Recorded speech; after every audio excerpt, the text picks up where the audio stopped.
Hello and welcome to everyone joining us from different corners around the globe, both offline and online. We are so grateful for your presence here today for the launch of Exposed and Exploited. Um, the event is organized in two parts. First, we will present the detailed overview, key insights, including the impact of climate change on migration patterns and exposure to modern slavery and recommendation. And the second part will be a panel discussion. A very good morning, good afternoon to all of you. And it's my pleasure to welcome everyone today, both online as well as those sitting in the room there. I wish I was there as well. And on behalf of my own organization, IIED, as well as OKUP, which is Ovibashi Karmi Unnayan program, which is a grassroots migrant workers organization from Bangladesh, as well as Anti-Slavery International. We welcome all of you to this event today, where we'll be, as Chandra mentioned, where we'll be sharing the findings of our research, where we spent close to 1.5 years doing the field work. So we are quite excited about sharing that results. And we deliberately did not keep any long speeches before we start sharing, because we know all of you have come here just to hear the findings of this research. So we will head straight into sharing the findings of the presentation. But before I start doing that, I would want to thank the Modern Slavery Innovation Fund, which is UK government's Home Office's fund, which enabled us to carry out this research. So a huge thanks to them. I also wanted to just take you through, because see, we've been doing research in this space for quite a while now. In fact, I shouldn't be saying that, but one of the groundbreaking research that really tried to establish the link between climate migration and modern slavery was done jointly by us and Anti-Slavery International. But at that time, our focus was more on doing case studies, just to highlight that such a link existed. And then after that, we graduated into trying to do research where we try to explore to what extent climate migration and modern slavery nexus exists in slow onset and rapid onset event areas. And we try to understand the scale of that impact. But now we have moved on from that research, because at that time our focus was more on trying to create awareness that a situation like this exists. But now now that an awareness has been created, we want to move into a space where we start finding out solutions for those issues. And that's the reason why the focus of our research today was more on trying to understand, like, who within a community gets impacted, who are those who are moving internally as well as across border, and who are staying back, and what are the drivers that really influence these decisions, and what can be done to support those who are moving internally across borders or those staying back in a way that they can at least prepare, cope, and recover and live life with decency, even within the growing impacts of climate change. So with that background, I would want to move on to start sharing some of the slides. But I know this slide might put you off, saying that, we all know that climate impacts are increasing. But it's important to put this back into perspective, because we know that it's not just increasing, it's increasing manyfold in terms of its magnitude, in terms of its frequency, intensity, newer areas experiencing new type of climate impacts that they're not experienced to handle. And as a result, when we say that climate is pushing into displacement or migration, this is not something that only exists in Bangladesh. We've been doing research in close to 26 different geographies by now. And one thing that we saw in every location, irrespective of whether it was a coastal area, whether it was a landlocked countries, it was an area which was more prone to drought and so on. One thing which was common across the globe was displacement and distress migration.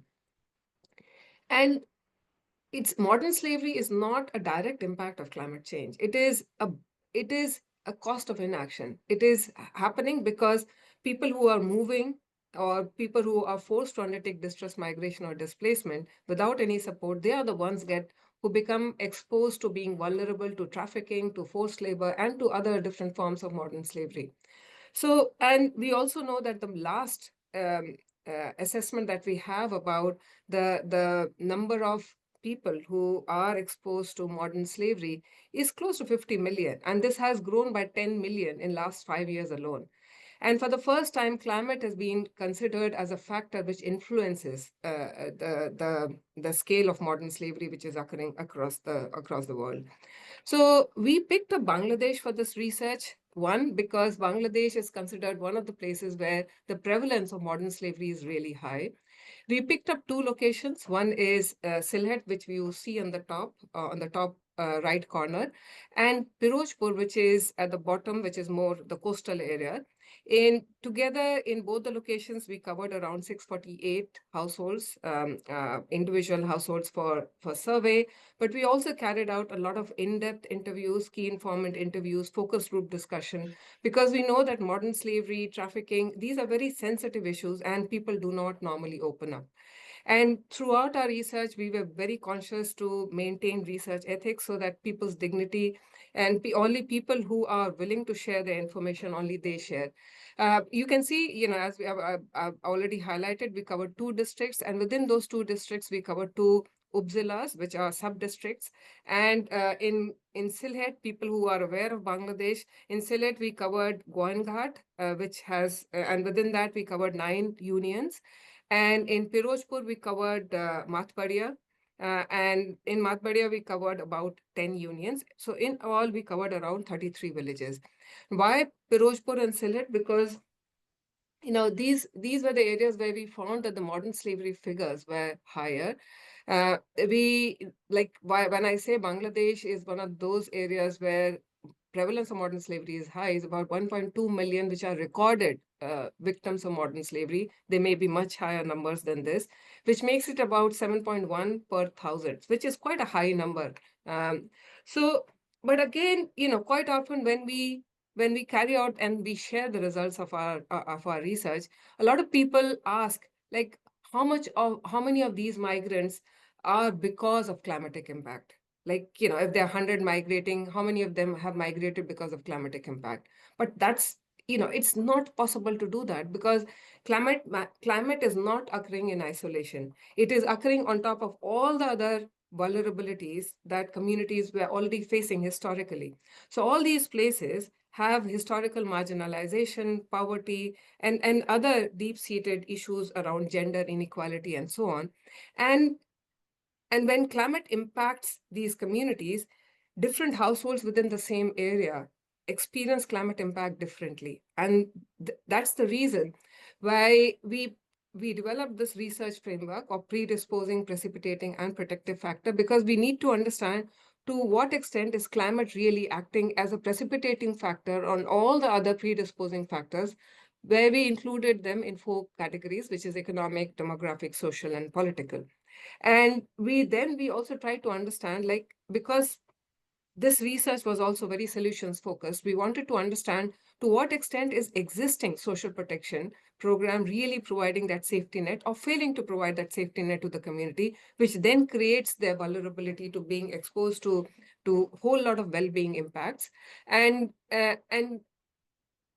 again, I would say that this research took us a long time, but in between, we also developed a toolkit which we are calling as CSIC, Comprehensive Climate Impact Quantification. And I'll explain why. But unfortunately, by the time we had already started doing the field work in Bangladesh, that toolkit was not ready with us. But we have now started using that toolkit in other locations. So anyone who's willing, who wants to undertake research of a similar nature, not just exploring the vulnerability to trafficking and modern slavery, but even other impacts such as mental health, well-being, like even migrant workers also doing, like we have seen higher prevalence of suicides within them. So how can you really quantify both economic and non-economic side of loss and damage? Now, like to a large extent, we would consider modern slavery and forced labor or trafficking as non-economic losses and damages that people suffer, because you can't really quantify that that that that loss of dignity or human rights violation. But we have now developed a new toolkit which allows that. Unfortunately, we haven't been able to apply that in Bangladesh, but of course, it can always be done in other contexts as well. So let's just go. into the findings of this research. So let's first look at how has climate impact really changed in Bangladesh. So we looked at the data of last 62 years in Bangladesh, and you can see that the occurrence of disaster events per year has increased from 4 to 7 in the recent years, like from 1990 onwards. And this is, when I say disasters, disasters is when like more number of people get impacted, more deaths occur, and so on. So this has increased. The number of disasters per year has increased when Bangladesh is commended for its very good early warning system, its better response to a lot of cyclone and floods and other related disasters, but other related climatic impact events, but still these disasters are going up, which shows that clearly it is going beyond the government's ability to deal with many of these impacts because they're increasing in the number of frequency as well as intensity. Now, and it's not just these disasters occurring, it is the kind of economic losses that the governments are suffering, the communities are suffering. And you can see that from 1960 to 1990, the average annual loss and damage per year was around 145, which has gone up to more than four folds higher in the more recent years after 1990. And this is average because not every year economic losses was suffered. So if you average it out, that's the level, that's the scale of loss and damage that a country like Bangladesh is suffering. And if you compare that with the loss and damage fund that we have, which is close to around 700 million, which is would not even be sufficient to cover the loss and damage suffered by one country in a year. Now, that was more macro level, but let's understand what's the kind of impact that a household suffers because of climatic impact. So in terms of climatic impact, in terms of climatic impact, this is the average of both the location, both Sylhet and Pirojpur. Majority of the people lost their homes, and all the other losses and damages that you see are in terms of the animals that they use for production, the crop damage, the agriculture and the fisheries equipment, durable goods. So so the kind of impacts that they're suffering because of climate is both their shelter as well as their livelihood and the equipments that they use for the livelihood generation, which means that it's not just going to impact the livelihood in that year, but it's going to impact their livelihood in future years as well. Now, we also try to understand the economic value of these losses and damages. Again, as I caveated earlier, these are just economic losses. These we have not, like, we didn't have the toolkit ready in time to also do the assessment of the modern slavery side of non-economic losses. But just look at the scale of economic loss itself. Now, in terms of average, if you estimate the average annual asset loss, which includes the crop loss, livestock loss, equipment loss, and house loss, it is close to 100,000 BDT in case of Pirojpur. And if you convert those who are not familiar with Bangladesh taka, it amounts to about 870 US dollars. And 51,000 taka in Sylhet would come to around 440 US dollars. Now, if I was trying to understand the scale of that impact that would have on me, even if I suffer a loss of around 800, 900 US dollar, and that saving is wiped off from my bank account, I will suffer an impact. When I am quite, like I would say, I'm quite secure because I have a job, I get a monthly salary. I don't have to, if no matter what happens, I'll continue to get my salary. Even a person like me, that level of loss would deeply impact me. And you can imagine these are the communities which are suffering that impact every year. This is average annual loss. And that's the scale of impact that the community is suffering. So, what happens when the entire savings is wiped out, the assets that they use for livelihood generation is wiped out, and also the houses where they stay is destroyed? What option that a community is left with? Most of them, they have to undertake distress migration.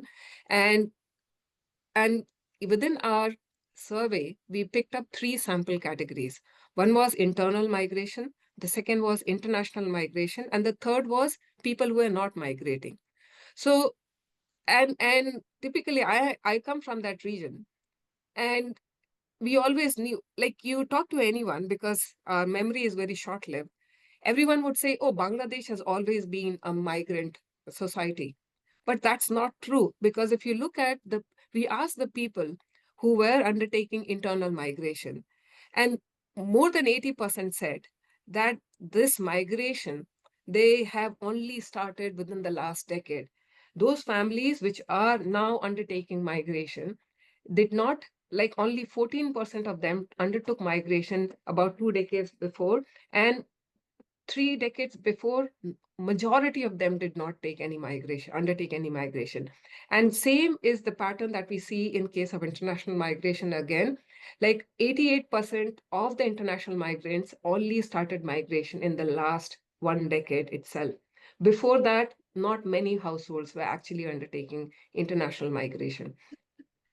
We also compared that data with the official overseas employment data, and this is the data of the people who are going through legal routes. Again, here you can see that in 1976, not many people were migrating internationally, but now that number has really jumped up. So where are these people really migrating? There is a distinct pattern. There's a different pattern between the people who are migrating from Pirojpur as well compared to that in Sylhet. So in Pirojpur, which you saw was the coastal area, majority of the people from there are migrating to bigger cities like Dhaka, Khulna, and Chotogram. Whereas in case of Sylhet, which was the on the top right corner, majority of them were mostly migrating to the nearby areas or their district headquarters. Now, where are these people working? So majority of the people who are migrating from the coastal area, which is Pirojpur, were migrating in the garment sector. Now, again, why garment sector becomes important, or ready-made garment sector becomes important, because many of you would be aware that garment sector, majority of it gets exported, and that's a sector where a lot of international pressure is, like, especially supply chain pressure on ensuring human rights are adhered to. Whereas in case of Sylhet, majority of the people who migrated work more in the construction side. In case of international migrants, we saw most of the people migrating to the Gulf countries, 51% to Saudi, UAE, and Oman. Other notable destinations were Malaysia, Qatar, and so on. But if you look at this figure, this figure also matched with the remittance figure, because, like, what's the remittance pattern? And these are the countries from where majority of the remittance came within Bangladesh. Now, for those of you who are not aware, majority of, like, again, most a big share of Bangladesh's GDP is contributed by the remittance. So these people who are migrating are contributing greatly to the economic development, poverty eradication in Bangladesh. So while they are migrating, they are also contributing to their country's well-being and economic growth. Now, so what are the occupation pursued by these international migrants? They mostly work in the construction site, and a couple of them work in the agriculture and other sites as well. Why, when I saw that data, it struck me, is because we all know that a lot of discussion was there when the World Cup, Football World Cup happened in Qatar, where they said that the stadium that was built there was, all the workers were being exposed to modern slavery-like situation, and yet, the football match was still organized in those stadiums, and we turned a blind eye to that. Now, as I said, our focus this time was to more understand the underlying drivers of migration, so that we can understand how we can then address some of those underlying drivers and protect these communities who are exposed to modern slavery from that. So as I said, we picked up 3 categories. So which were predisposing, precipitating, and protective factor. So for the predisposing factor, we developed something called inherent resilience index, and these are the kind of indicators that we use to construct that. For example, education qualification, the house type, land holding, all of that.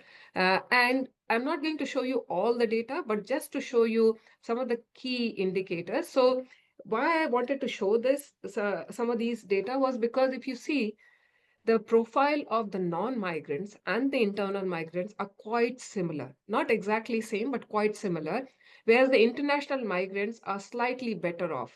So if you see, like more than 80% of the non-migrants and internal migrants, they live in kacha or temporary houses, whereas the international migrants are slightly better off. Um, Again, the average land holding is more for international migrants compared to the, and non-migrants are slightly better off than internal migrants. But international migrants, you will see, are like more or less better. And again, if you look at the average income of the international migrants is much higher compared to that of internal migrants and the non-migrants.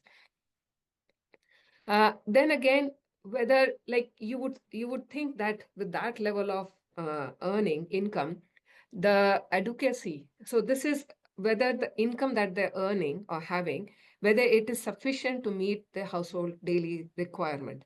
Now, in case of cross international migrants, you would think that, by earning that much, it would be sufficient, but almost 50% of them said it was inadequate. And I'll explain the reason later on why it is inadequate despite earning so much.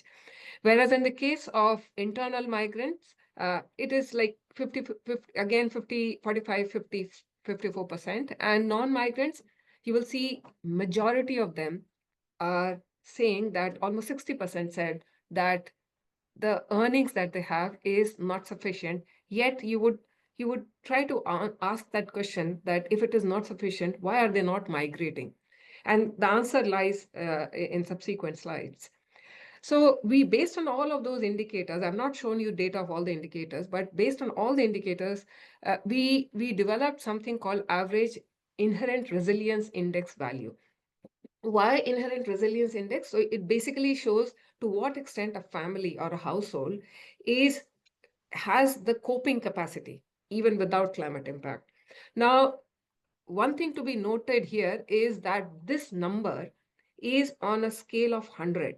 So like you will see, non-migrants and migrants, sorry, non-migrants and internal migrants are quite close in terms of their coping capacity or their inherent resilience, whereas international migrants are close to 50.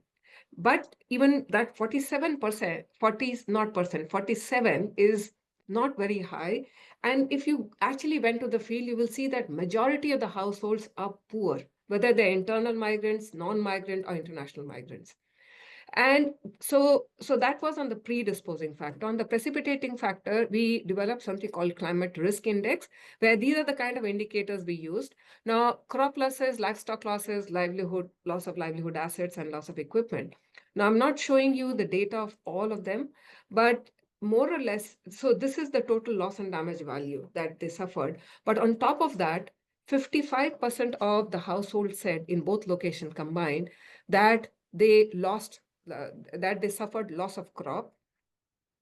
66 percentage mentioned that they lost the fishery production, because fishery in Bangladesh is a very, along with agriculture, it's a big livelihood, is a very important part of the livelihood basket.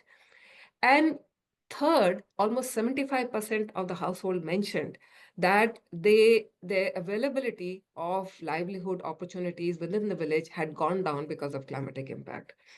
So, and you can see, this is the scale of impact. Then, based on all of those indicators, we worked out the average climate risk index. Now, you would remember that the international migrants had the highest inherent resilience index, but they are the families which are exposed to highest climate risk index. And compared to the other two categories are also suffering, but the international migrants are suffering more. And the reason why it is because they are the ones who own bigger land holdings. So probably that gets destroyed, that's getting subjected to sea level erosion or salination and so on. Now, we also looked at the protective indicators. So we looked at what social protection is available before, during, and after disasters. So if you look at before disasters, The majority of them, the only support they received was in the form of early warning system and evacuation to the safe places, but nothing else.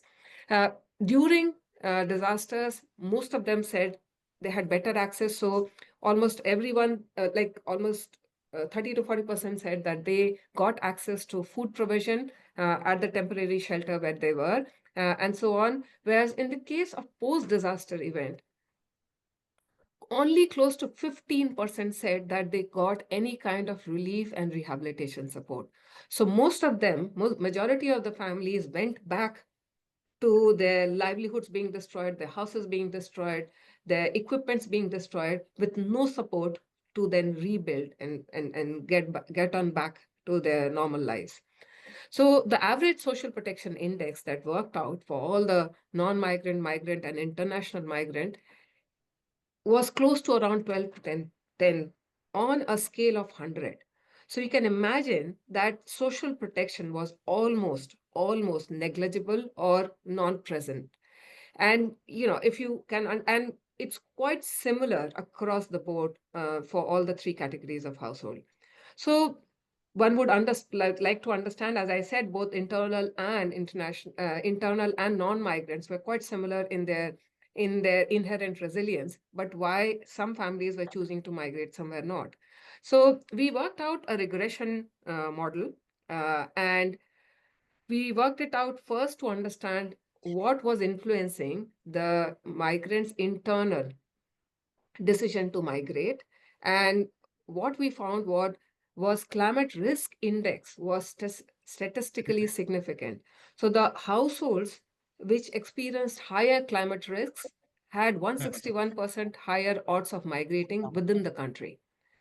Whereas the inherent resilience index was not statistically significant, and the social protection index, as I said, was insignificant. So its presence or not presence at that level did not impact any at all on the household, which is in some ways quite sad.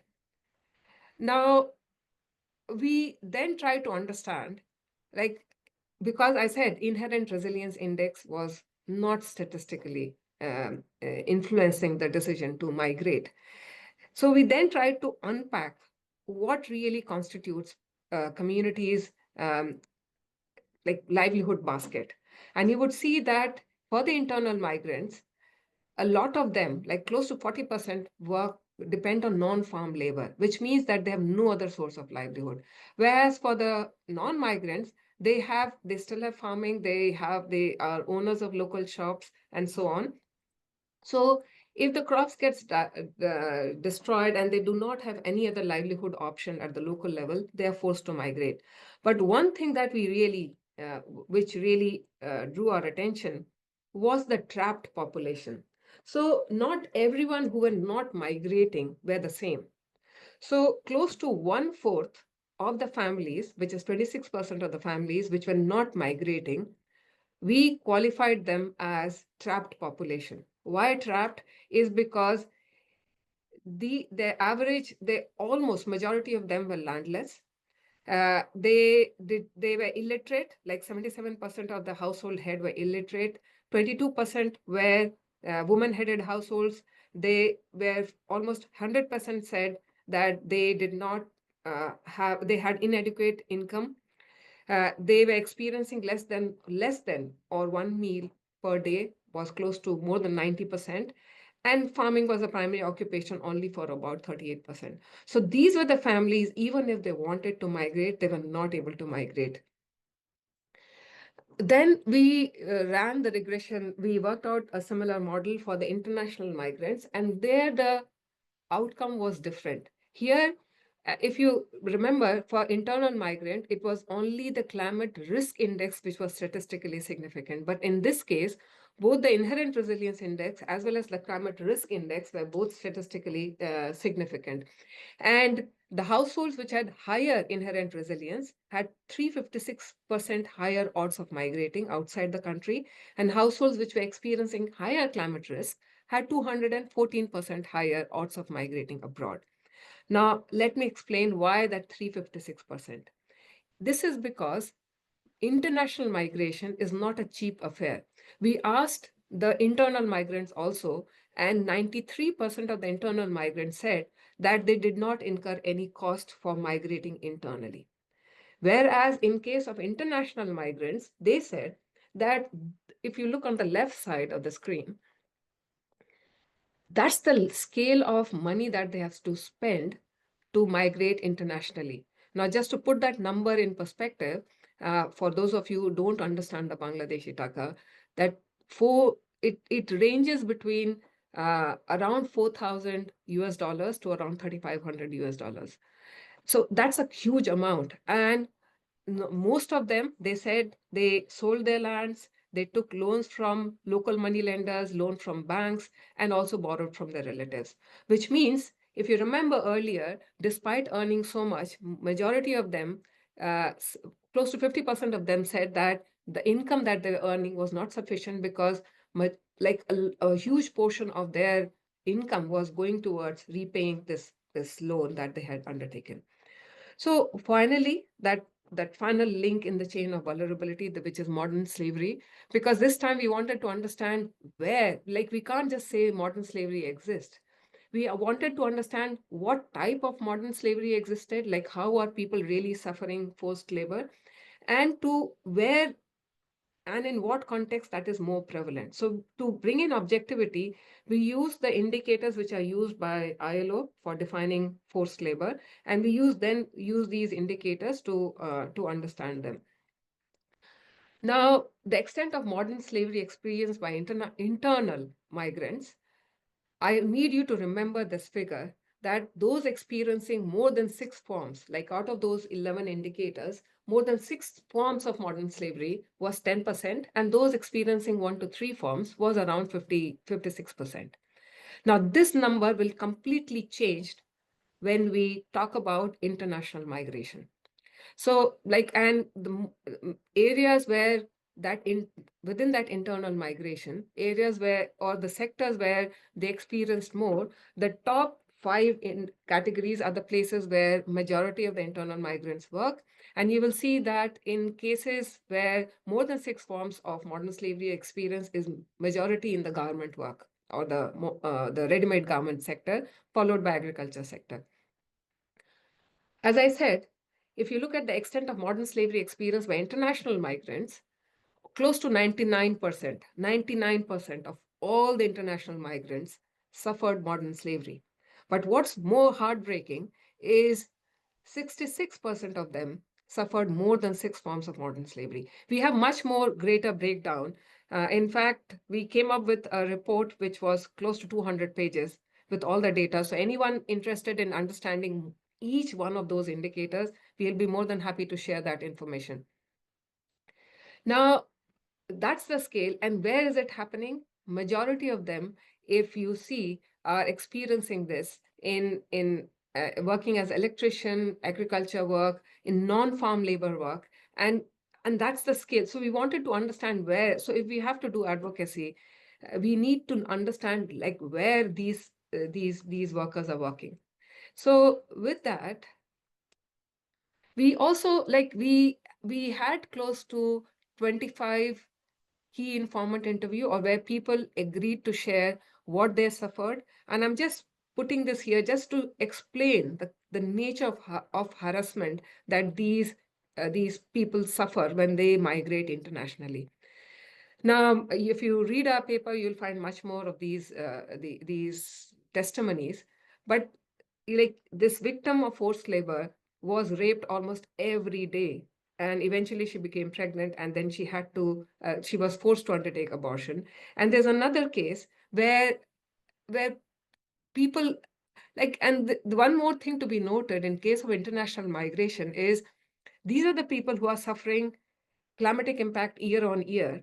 So what happens? They almost play a gamble with their life.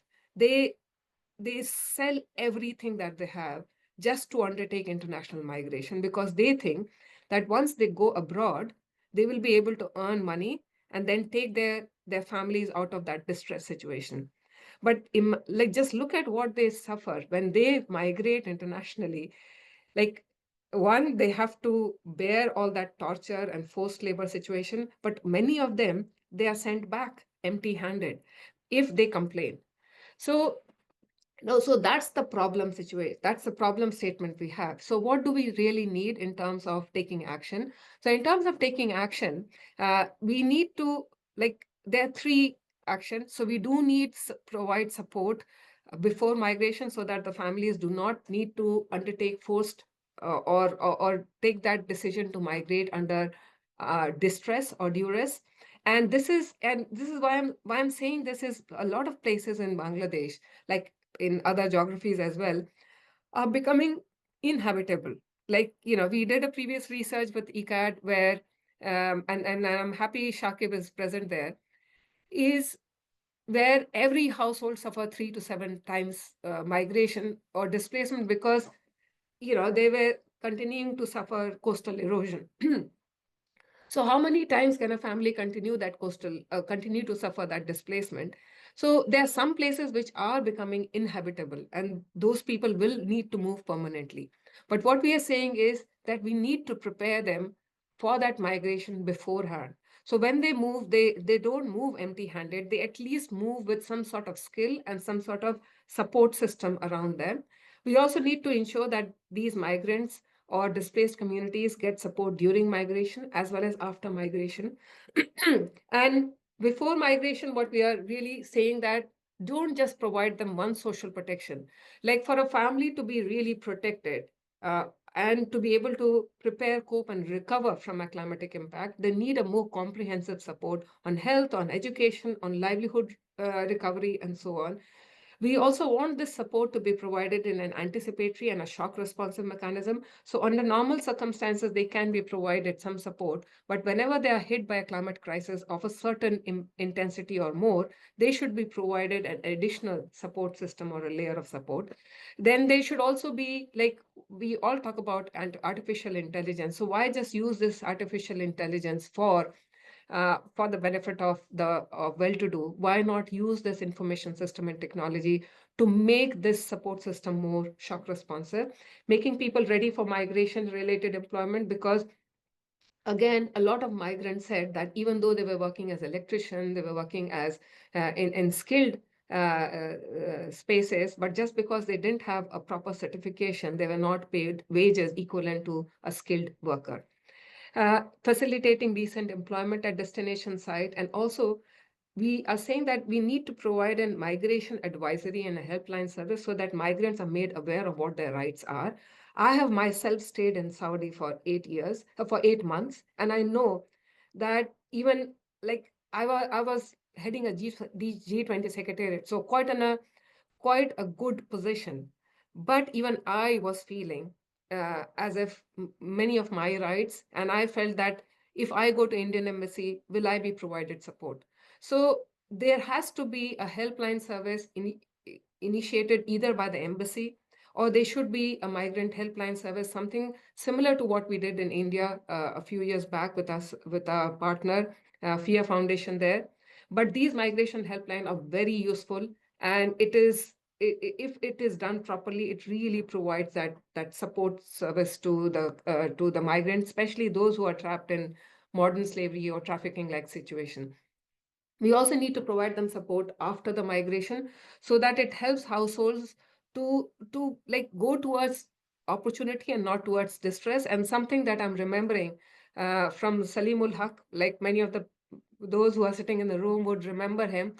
He was part of one of our deliberative dialogue on what support really needs to be provided to the migrant workers. And he said we need to create, not just prepare cities like Dhaka, we need to prepare more tier 2 and tier 3 cities and make them more welcoming for migrant workers. And for that, we also need to ensure portability of social assistance. We need coordination around social protection program as well as labor market reform. So they need to go hand in hand. And we have a couple of panelists who will be talking about how Fund for Responding to Loss and Damage and Green Climate Fund can be made more responsive to supporting governments provide better support to the people who are exposed to these type of climatic impact. Now, I'm just going to take 2-3 more minutes just to, like, this is not part of the research that we did, but we have done an assessment under another research And I'm happy that the team that supported me in carrying out that research is in the room here, so they'll be able to answer, because somebody asked me what the solution would look like. So we had also developed this toolkit called Aspire, so Anticipatory Social Protection Index for Resilience. And then we use, so basically, we try to understand to what extent the existing social protection programs of a country can be made more climate responsive. And for that, it's a self-diagnostic toolkit that governments, local organizations can use themselves, which assesses the existing policies and systems at on 37 indicators, and the delivery of those programs around 33 indicators.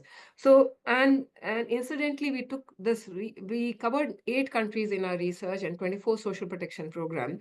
And incidentally, we also covered Bangladesh. So this is where the policies and systems of Bangladesh lie when it comes to delivering anticipatory shock responsive social protection, or making existing social protection. So these are the gaps that exist in existing social protection when it comes to also delivering climate resilience.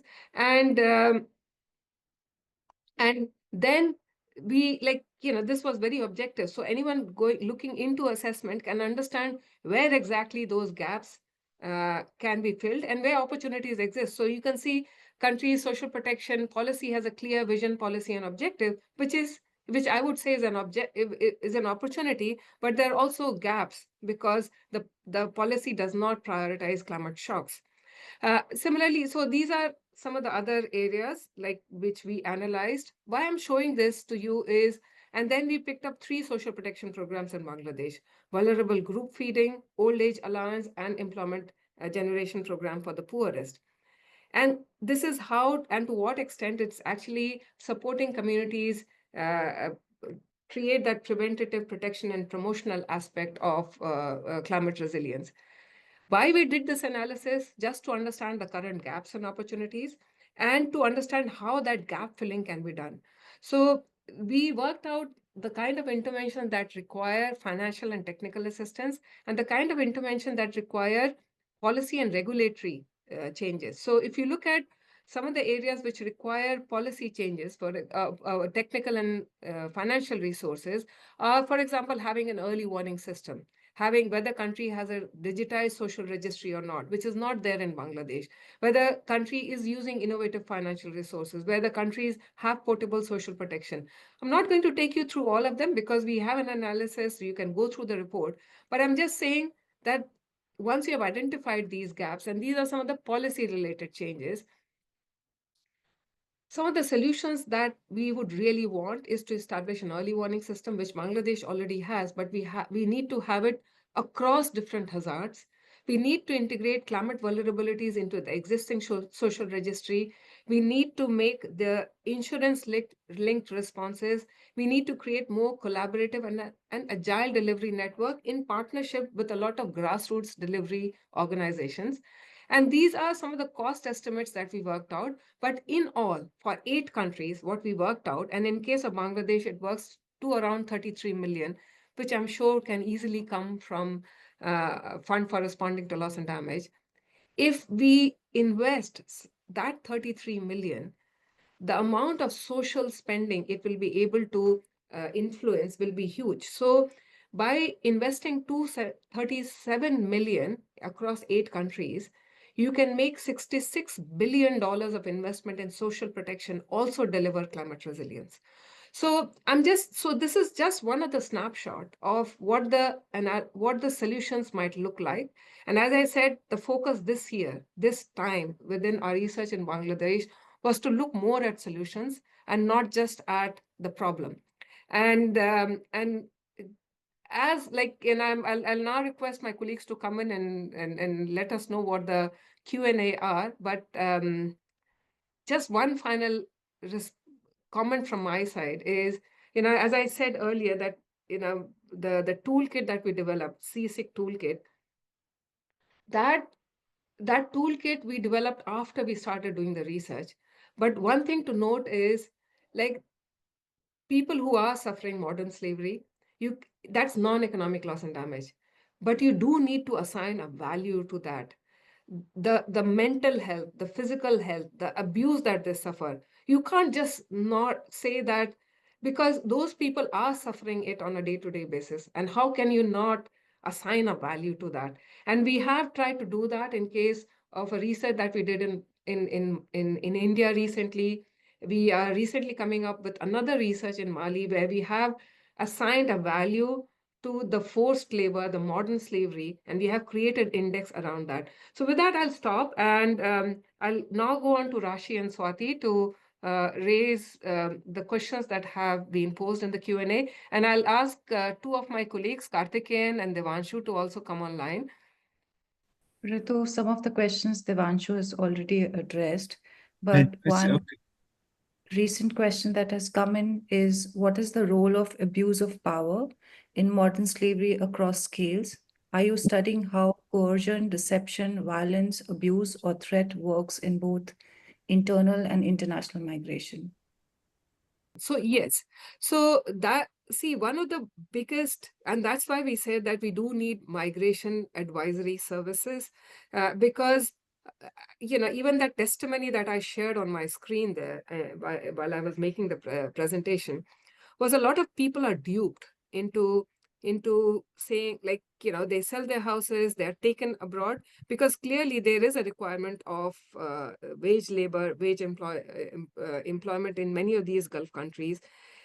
But what happens is that they are duped, they are not given the real picture. Once they reach there, their passports are taken away, their identity documents are taken away, and also because they then become vulnerable, they can't raise, because even if they want to leave that employment and return, they can't do that because they don't have their passports at hand. And even if you look at our paper, we have provided details of each of these different, like on the 11 indicators, we have explained to what extent each one of them are suffered. But as I said, we initially had a 200-page report. So each of those indicators, we further broke it down into much more granular detail as to what extent each one of them were suffered in different destination occupation. So in labor, in construction work, in garment work, and so on and so forth. So quite a detailed analysis is available with us. And Rashi, it is fine, even if those questions have been answered, if those questions have been asked before, you please do raise them again. And Swati as well. Okay, so the next question is climate change, migration, and trapped population. Are these contexts that go beyond the binary? Like I'm assuming when you say binary means male and female. Of course. So see, you have to understand that the area where we did research, of course, we uh, like a lot of population where, when we say trapped population, where women had households, and they clearly identified themselves as so, and we have provided details around that. Uh, Many of them were also families which had disabilities with themselves, like at least one of the family members were suffering from disability, which meant that somebody had to be there to take care of them. And whereas if you look at, see, in Bangladesh, things haven't progressed to the extent where we start asking whether, for example, if you look at the families, like people who are working in the garment sector, for example, or ready-made garment, there the toilets, if even before this research, I have done a lot of research in the garment RMG sector itself. The toilet itself was like so far away, and every time women, if and majority of them were women working in those sectors, so every time a woman has to stop work and use the toilet and come back, she loses 15-20 minutes of her. So she would keep holding on to not going, using the facility, so that, because every time she uses the toilet and comes back, she thinks that she can probably stitch 3 or 4 shirts and she'll lose that earning. So you also have to understand it from that perspective. The local context is really like so I do see that Hafiz, what I'll request, Shakirul is, once we enter into the panel discussion, that he asks the panel question to you first, so you can leave before that. Any more questions from Swati? Ritu, there are follow-up observations from these questions related to binary or non-binary. The Tulika Guha, who asked this question, she wants to know if moving beyond the prevailing binary views of voluntary immobility and trapped populations, not just male or female. See, like we also have to understand that in our research we did ask for the gender, and majority, almost all of them, identified themselves within the sample as male or female. So clearly we did not have a response of going beyond binary. So we can't really talk about about a trend that we do not have. So beyond that, Swati, are there any other questions? Yes. There's another question. Did you see insurances that actually helped people in crisis, or do such fees rather create debts? Can people manage insurances and the complicated way to request payments? See, not in Bangladesh, we did not see that, but we have seen that in so many other contexts. For example, in the case of Malawi, in case of Senegal, and even India, which is closer to Bangladesh, we have seen that insurance, especially crop insurance, livestock insurance, and home insurance really works well. We have seen that, and in majority of the cases, the insurance premium was not covered by the community members themselves. It was subsidized by the government or by an international agency. But we what and you're right in saying that insurance earlier on did not work well because it was so complicated to raise the claim and then get any kind of like uh, uh, you know payment from the insurance companies. But more recently, because of the weather index or index-based insurance protection, we see that these payments have become much easier. The survey just after the event occurs happens very quickly, and majority of those claims are settled quite efficiently. But what we really need in case of Bangladesh, again, the problem where insurance fails to work is where the trigger points, the trigger or the point at which the insurance payout should be triggered, is not defined properly. And that happens where either we do not have good historical climate data or a good catastrophe risk modeling has not been done properly. So unless that is done properly, the trigger points do not get defined, and then the payment does not happen.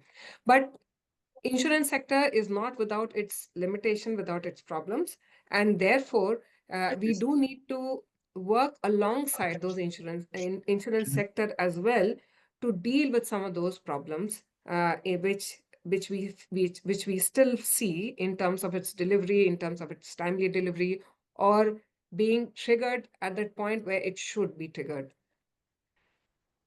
Any further questions, Rashi? Yeah, there's one more question. Could you seek the $237 million from the Green Climate Fund? Is there any plan to do? If so, through which agency?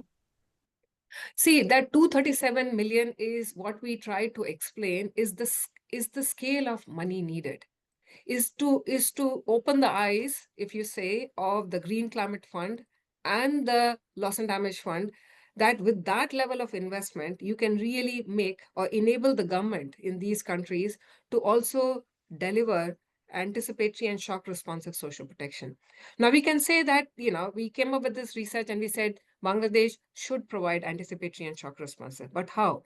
Like even to reach that stage of providing anticipatory and shock responsive social protection, they need to define trigger point. They need to have a digitized social protection registry. And almost every country has a social registry to identify the most vulnerable population, people who are below the poverty line. But what we really need to integrate within that social registry is which geographies are most vulnerable, and within those geographies, which are the population, as we said, trapped population, or the people who are forced to move, which population is more vulnerable to climatic impact, and then add that layer to the existing social registry so that when a climate crisis hits, or when a cyclone hits, or a flooding hits a particular area, the government already has a predefined registry where they know that these would be the households which would require immediate support. And I see Shakirul has mentioned that there's few people within the room also wanting to ask the question. So please go ahead, Shakirul. If you have any question, you can raise your hand. Uh, as I was speaking, I have a question regarding your methodology you have used. You have mentioned about loss and damage that you measured. So how the loss and damage value is measured actually? Uh, is it only for the tangible things, or like you have also considered the intangible assets like belongs? It could be a social livelihood or like any kind of things that might not be tangible. So how did you measure that? And I have another questions about your how did you is it like the participants only asked about the questions and the responses were only their perceptions? Do you triangulate with other resources and data? Yeah, so if I have understood the question, thank you so much for raising that question. So if I have understood that correctly, you're asking whether we have only quantified the economic, tangible or intangible benefit, loss and damage, which if I understand, it is economic and non-economic. So in fact, as I was mentioning, the CSIC toolkit that we have developed, we look at 6 quadrants of impact. So tangible, intangible, functional, intrinsic, spatial, and temporal. But unfortunately, by the time we developed that toolkit, we had already started the research in Bangladesh. So the fieldwork had started. But as I mentioned, even the modern slavery or the forced labor in itself is an intangible impact. It's an impact that we have tried to quantify that in terms of the scale, but that impact goes beyond that. It impacts a person's dignity, a feeling of self-worth, their mental health, their also physical health. And that's the parameter that we should be able to quantify and attach a value to. And that we've been able to do in other contexts. Unfortunately, for this particular research, we had started the field work earlier, and we didn't have those questions in the work. But if you want to see how it works, we will be coming out with a Mali research very shortly, in a month's time, where we have tried to work out the forced labor index, like really breaking it down into what the value is, because it is not always the loss of, yeah, of course, the damage, the wiping out of the savings, or the damage to the houses, or to damage to all the crops and everything, they are tangible, and you can see that from their own eyes. But the impact goes much beyond that, and quite often the landless houses, or the woman-headed household, people who own nothing, like who stay in temporary houses, what economic or what tangible loss will they really suffer? The only loss they suffer is mental health, or the loss of their dignity. And right now, we really need to assign a value and then compensate them even for those losses of dignity, the loss of human, or the human rights violation that they suffer from. So I'm conscious of time, and I know that we have panelists who are also senior, who have other works to do, and I am conscious that Hafiz had to leave early. So, Shakirul, I'm handing the baton to you for you to ask the panelists to take the dais and then carry forward the panel discussion. Okay, thank you, Ritu. First of all, thanks for your very informative presentation. My name is Shagun. I work for Creative Keeper C2 and German Foundation. So my question is, from the aspirant migrants' point of view, even they are fully aware and they want to do the safe migration, but due to the bad governance and migration systems, they can't do it. Where the migration syndicates and the governments comes in. So I have seen your possible solution. From your experience, do you see any practical and achievable solution for that? if I could understand a little bit of what you the question, because you have asked it rightly, but it's just the voice is a bit muffed, so you can't understand fully.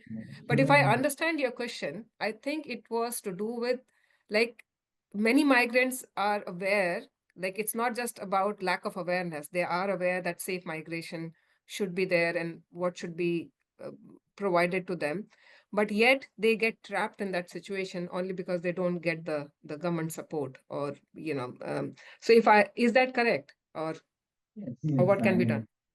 there's a civic migration system due to the bad governance and the syndicate. Even they want Yeah. to follow the safe migration route and aware, but they are close. I mean, so any practical solution or achievable solution. I mean, we are working Yes. the policies for the long years, but very difficult, you know. Very, very useful question, and I would say, like, this is something we have tried out in India. So they're like, I hope they were present here today to share their experience themselves. So they created a migration helpline, and what they did was not just to engage with the government, but also engage with all these middlemen, because no matter like how bad you paint them, but they have a place in this whole supply chain, or if you say, like, this whole migration pathway. You cannot exclude the role of middlemen. The only way you can regulate them is by making them more legitimate player in this whole system. If the government should play an active role in registering these syndicates or these middlemen, ensuring that and giving them a proper license to operate, and only if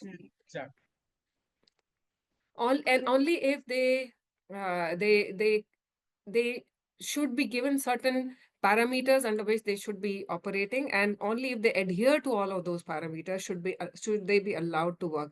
But yes, that's a very valid point, and I take it, and we have tried to work out a solution around that. We'll be Do write to us, and we'll be happy to share more detail about it. But right now, I'll hand it to Shakirul, and I think you have all the panel ready.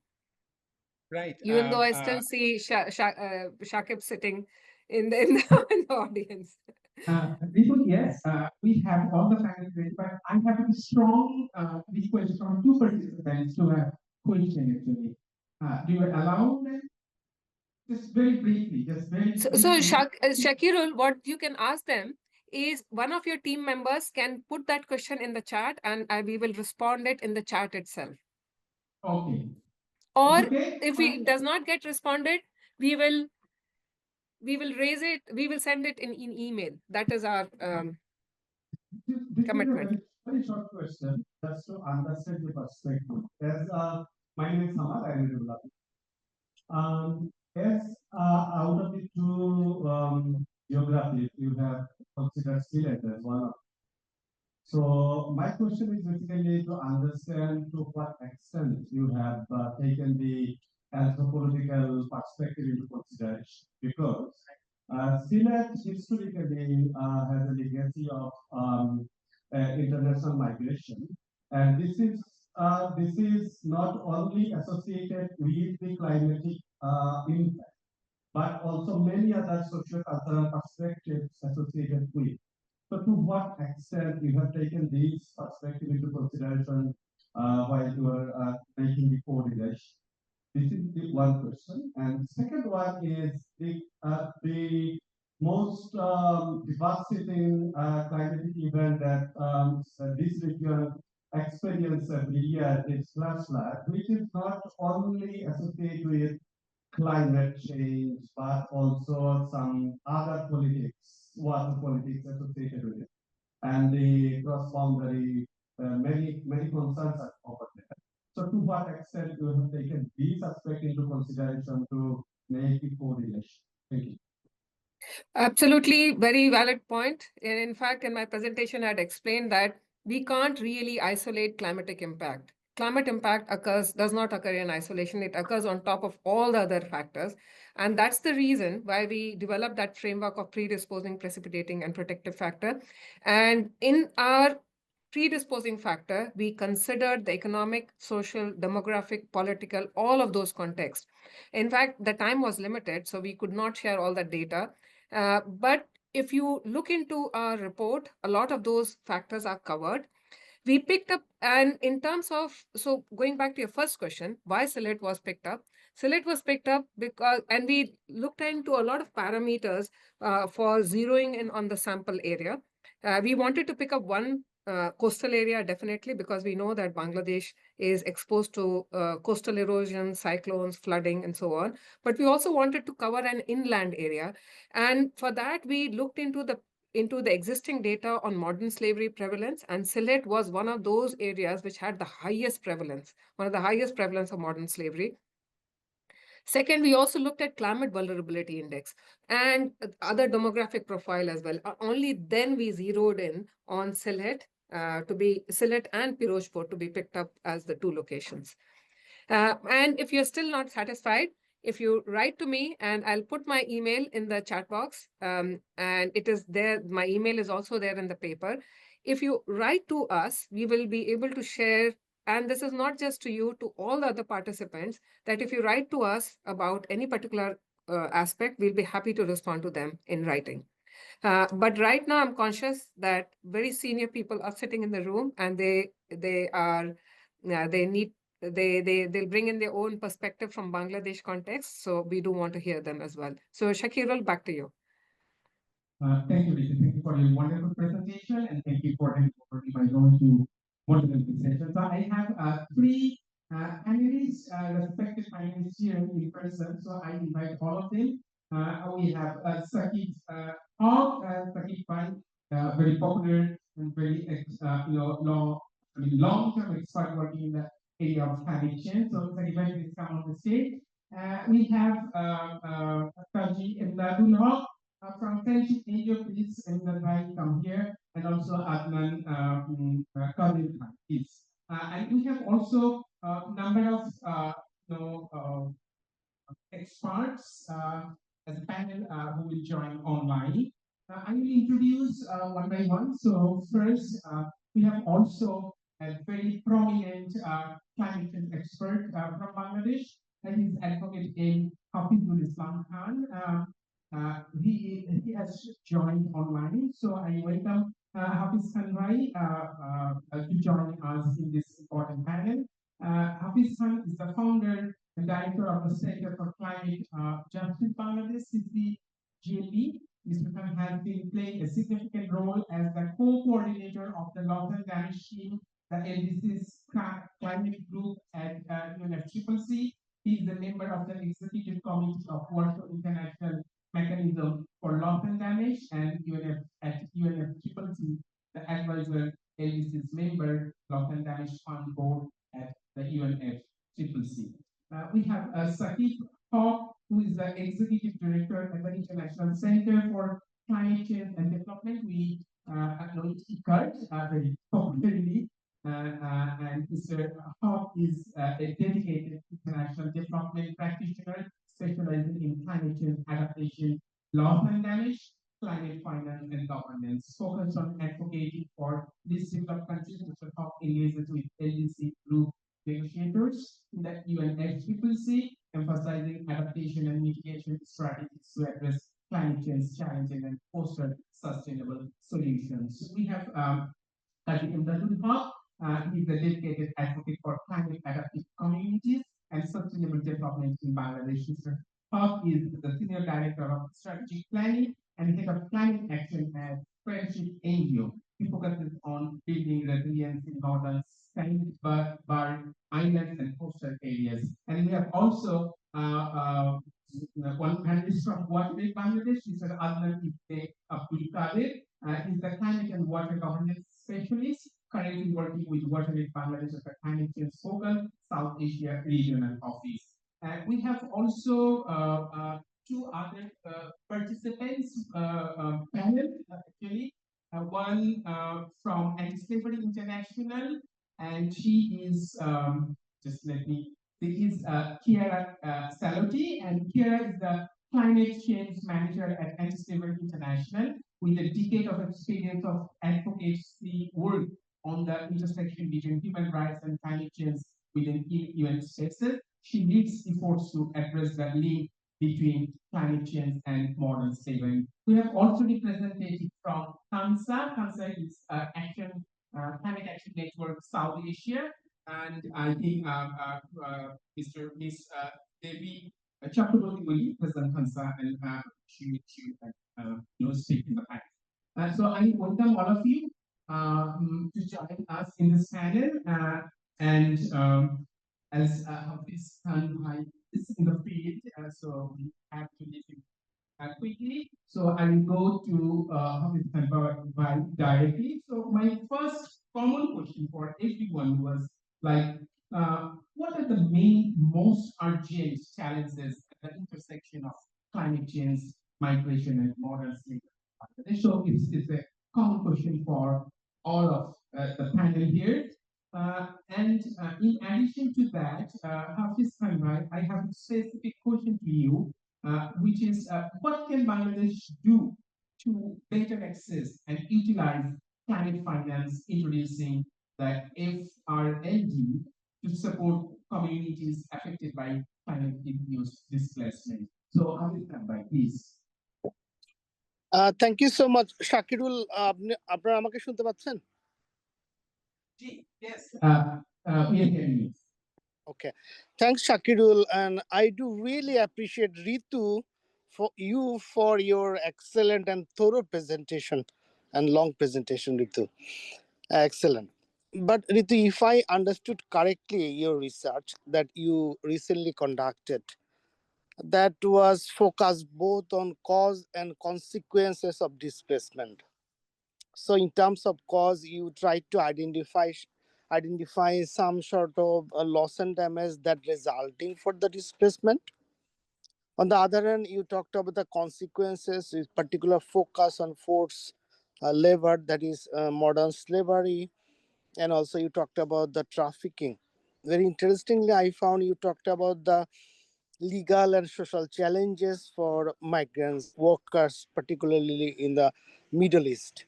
So I found this study is very interesting.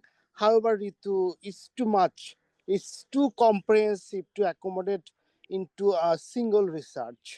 I think it's you got 200 pages of the report.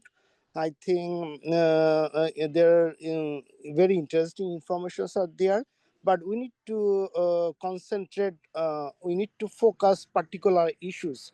For example, if you focus on the nexus between displacement and modern slavery, that is quite good enough and single issue to research. So in terms of human dignity, what you said, you talked about the social protection mechanism. So these are very important. 10 years back, we thought about a facilitative migration framework in Bangladesh where the lawyers can provide legal aids to the displaced people, also the migrants. So what I want to say, I'm now in Patuakhali, Ritu. So where you conducted study, PS4 is very close to Patuakhali. I'm here for a school training. So we are also thinking is school to make information hub. What you said, the social registry.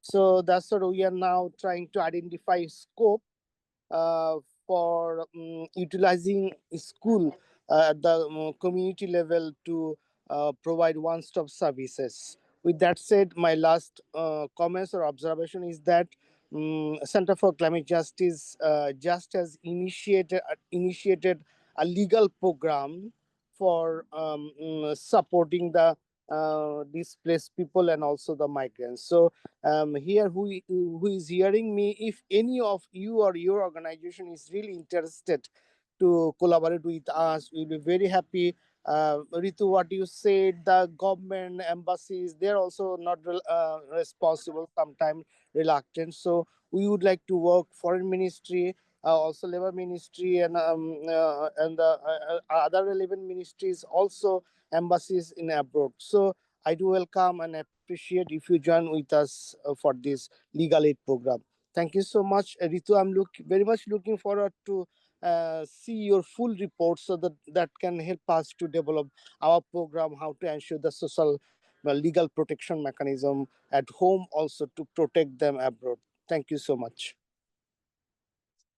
Okay, thank you, Hafiz Bhai, for your important interventions. And you said rightly that it's not possible actually to cover all aspect of climate change, migration, modern slavery, one particular research. So we really need to, continue our research and data collection so that we can create more evidence-based advocacy. So before leaving you, I have just one question to you again.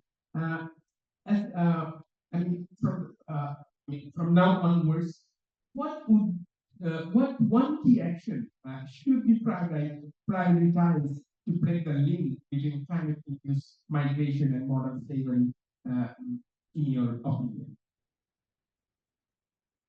Yeah, I'm here. Actually, what is the most important is to look at the policies. There are so many internal policies in institutions are working over there, but there is no policy coherence. Institutional coordination are there. So also Ritu, in her research paper, they tried to identify the financial needs. They tried to assess the economic loss and damage. That's an example of how the communities do feel the needs for financial resources. And previously, you asked me how to access the international funding mechanisms like GCF and the recently established Fund for Responding Loss and Damage. That's very interesting. Now we need to prepare ourselves. We need to assess the need. What need, Ritu started, or this research started. We need to take some comprehensive approach to assess the comprehensive needs of the communities all over the Bangladesh. Then we need to develop some sort of programs. We need to submit programs to the Loss and Damage Fund Board so that they can give us direct budget support. Second point is that communities, there is a clause that Loss and Damage Fund can provide direct access to the vulnerable communities, but we all know that the communities don't have the capacities to access the global fund like this, Loss and Damage Fund. So we need to empower the communities. Yesterday, Sakib organized another event where I said we need some sort of intermediary organization that could be government, that could be international organization, that could be local NGOs like Friendship and ECART. They can be an intermediary, and they can support the communities. But finally, I would like to highlight the importance of data. There is what Ritu identified. There is no social registry here, so we need to have the clear data who are displaced, who are migrants, who are where the destination, what is the current social status, so that we can identify the social protection needs of the vulnerable communities. I thank you. I think I tried to respond to your question. Thank you, Hafiz Bhai. Thank you for your time in working in the field. So thank you very much for participating in this. Now, I just want to move to second talk, second right. We have, again, I mean, a very common question to all of you is that from your perspective, basically, what are the most urgent challenges at the intersection of climate change, migration, modern slavery, and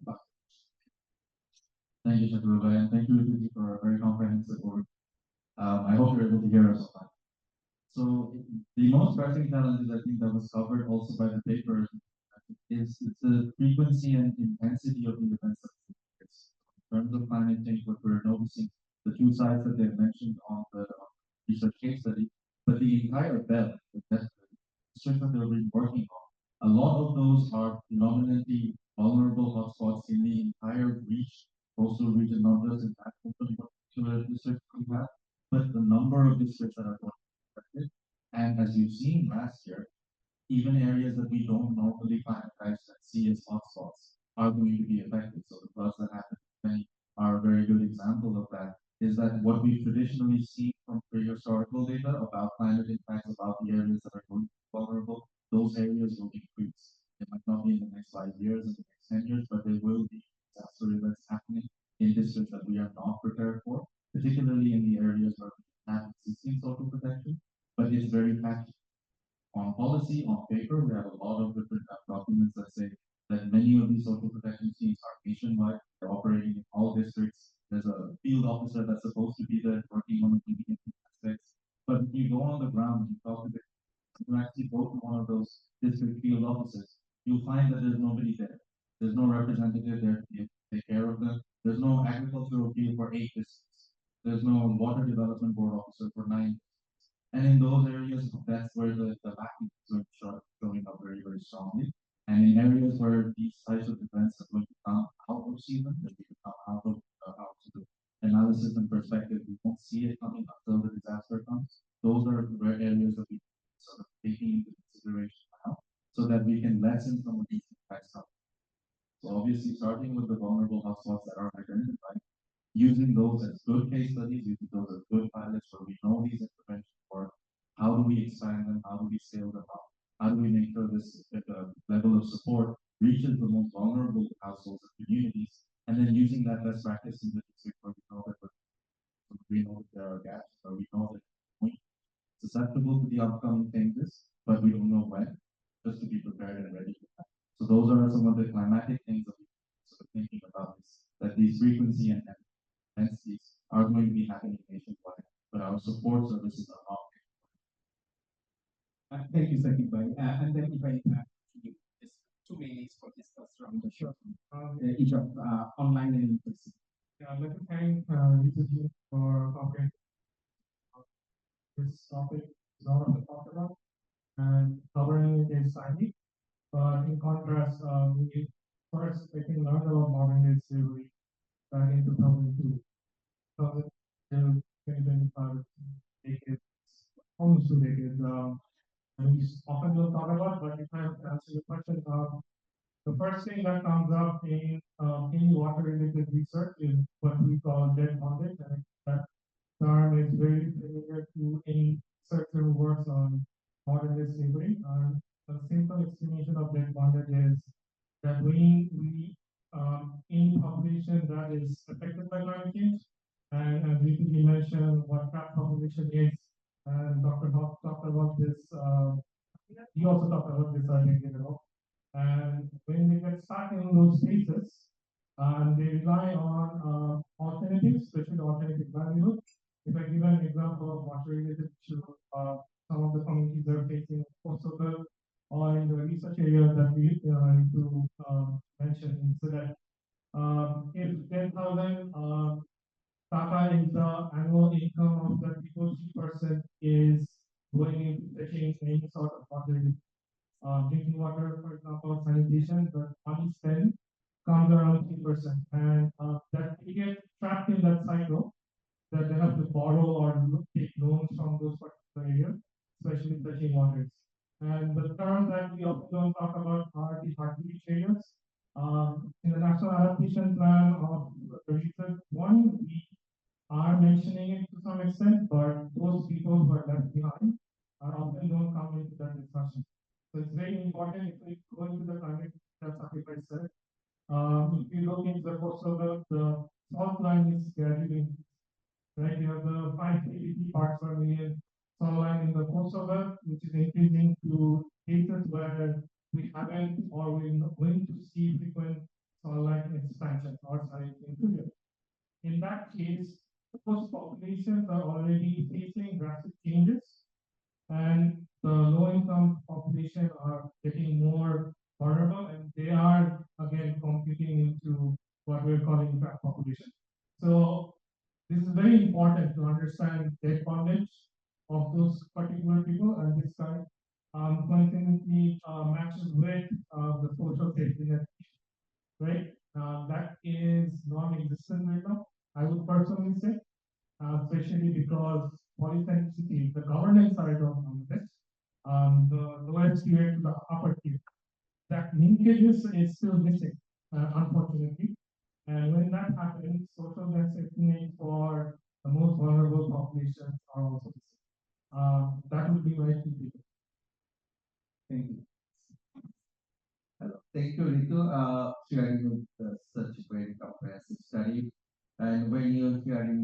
slides, I could see the situation. I could visualize the situation. So you have statistics, you have stories, and we need to connect statistics and stories and build a bridge between the researchers and practitioners. So two very important points you mentioned, they noted that is disasters are collaborating better than us. It's true, and historical marginalization and poverty. And honestly, the people who are suffering, who are really living their land, we can notice them. The people, those who are staying back, they are suffering much more critical. Because last week I've been in the Gaibanda Char, and there are many people I met who left their home 29 times. We have to rebuild their home for 29 times, 30 times, even such as 20 times. The question is actually there are some other silent things. The people in Dhaka city in Islam, there are some statistics called 40% are Islam dwellers, mostly around 70% are the climate migrants. And first question, who are climate migrants? We need to define this. There is no government or policy reference to define climate migrants. So first of all, they are nowhere and they are facing their identity crisis. And second point, we consider them as a burden for the city, but they are asset in their own community. They produce food for us, but unfortunately in the city they are burden. And this is a big challenge for us actually. The people those who have the productivity capacity, we are making them very unproductive, and we are blaming them, but they are not the reason for the situation. And again, the violence significantly increased, including domestic violence, because of the climate crisis. And we hardly notice those. Early marriage, dropout, left out from school. So all we are really heading for a very critical future. And though we have the political boundary in this world, but unfortunately, we are very much dependent on each other. The vegetables, what you buy from your market is trending from the Bangladesh. So if they can't produce the vegetables, how can you get your vegetables? And when they, because of the saline, some other crisis, they can't grow vegetables, they go for pesticide extremely. So all we are in a very vicious cycle. And I conclude by saying two important points. That is, we must address first of all tracking them. In Bangladesh, the government mechanism up to grassroots level will network. So it's very easy to track them who are lost their home, who are migrants, who are displaced. Very easy. And now we need to recognize them. And until unless we recognize them, very difficult to support them, very difficult to take this problem to a solution. And third issue, already Bangladesh has a sort of safety net mechanism. We need to revisit those definitions, and we may need support from organizations like you and others to negotiate with government, to help government to redefine those sort of safety net mechanisms, because they are not under the category of poverty, they are not under the category of widow, not elderly people, not freedom fighters. So these are, we are very close to the solution. We can't afford frustration. We close to the solution. The issue is who will take to us towards the solution, will connect us towards the solution. Thank you.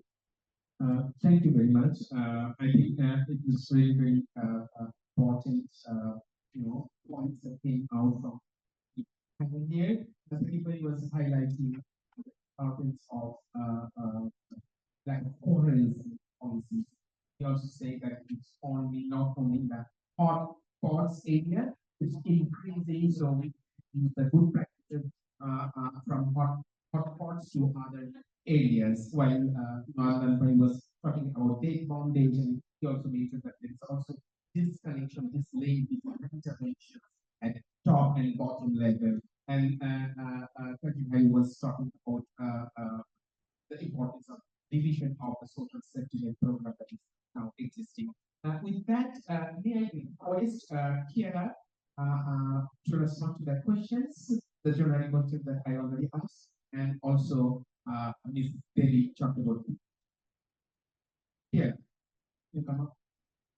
You, Shakirul. I hope you can hear me well. Can you confirm Yes, if you can hear yeah. me? Amazing. Thank you Yes, so yes. much. Thank you for having us today. It's so nice to see so many people attending this event.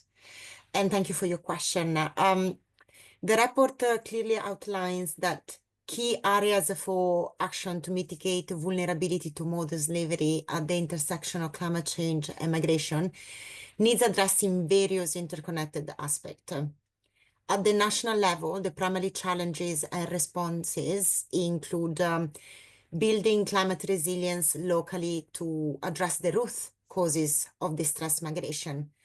And what this includes in particular, we, as emerged from the reports, is it would be absolutely paramount to invest in strong infrastructure that can handle climate change, crops that can resist salinization, and effective irrigation systems. All of this is essential for reducing the negative effects of climate-related disasters. But we also need to improve early warning systems and connect them with local disaster preparedness programs. This will help community prepare better and lessen their need to move to survive. It is also a key element is also to enhance livelihood opportunities. This means taking care of damaged natural areas, encouraging smart farming methods that can boost production and create lasting jobs. And this, as a consequence, would help reduce reasons for people to move away in search of better opportunities. It also means implementing skill developing programs, especially in urban areas, to help people finding jobs outside farming. I heard some of the other speakers also mentioning social protections, and they're absolutely right. Expanding social protections is also a key element. Social safety nets must be improved and access to them also so for those in need, particularly when for people from disadvantaged and marginalized groups, such as families led by women and individuals with disabilities. We are talking about programs like cash assistance, food support, and help after disasters. We do believe that improving social protection programs, we can help communities handle tough times and reduce the needs for people to move away in search of better opportunities. This is why we're so grateful that we could collaborate with the IAD and OKUP on this piece of research to bring more evidence about these specific aspects. Thank you. Thank you, Kiera. Can you please, Devi Chakraborty, to come? Yeah, hi, I hope I'm audible.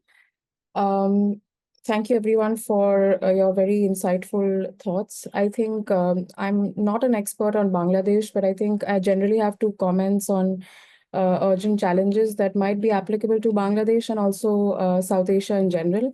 I think one part of my answer would be to say that the sectors of climate change and migration and modern slavery operate in silos, despite there being an urgent need to address them intersectionally.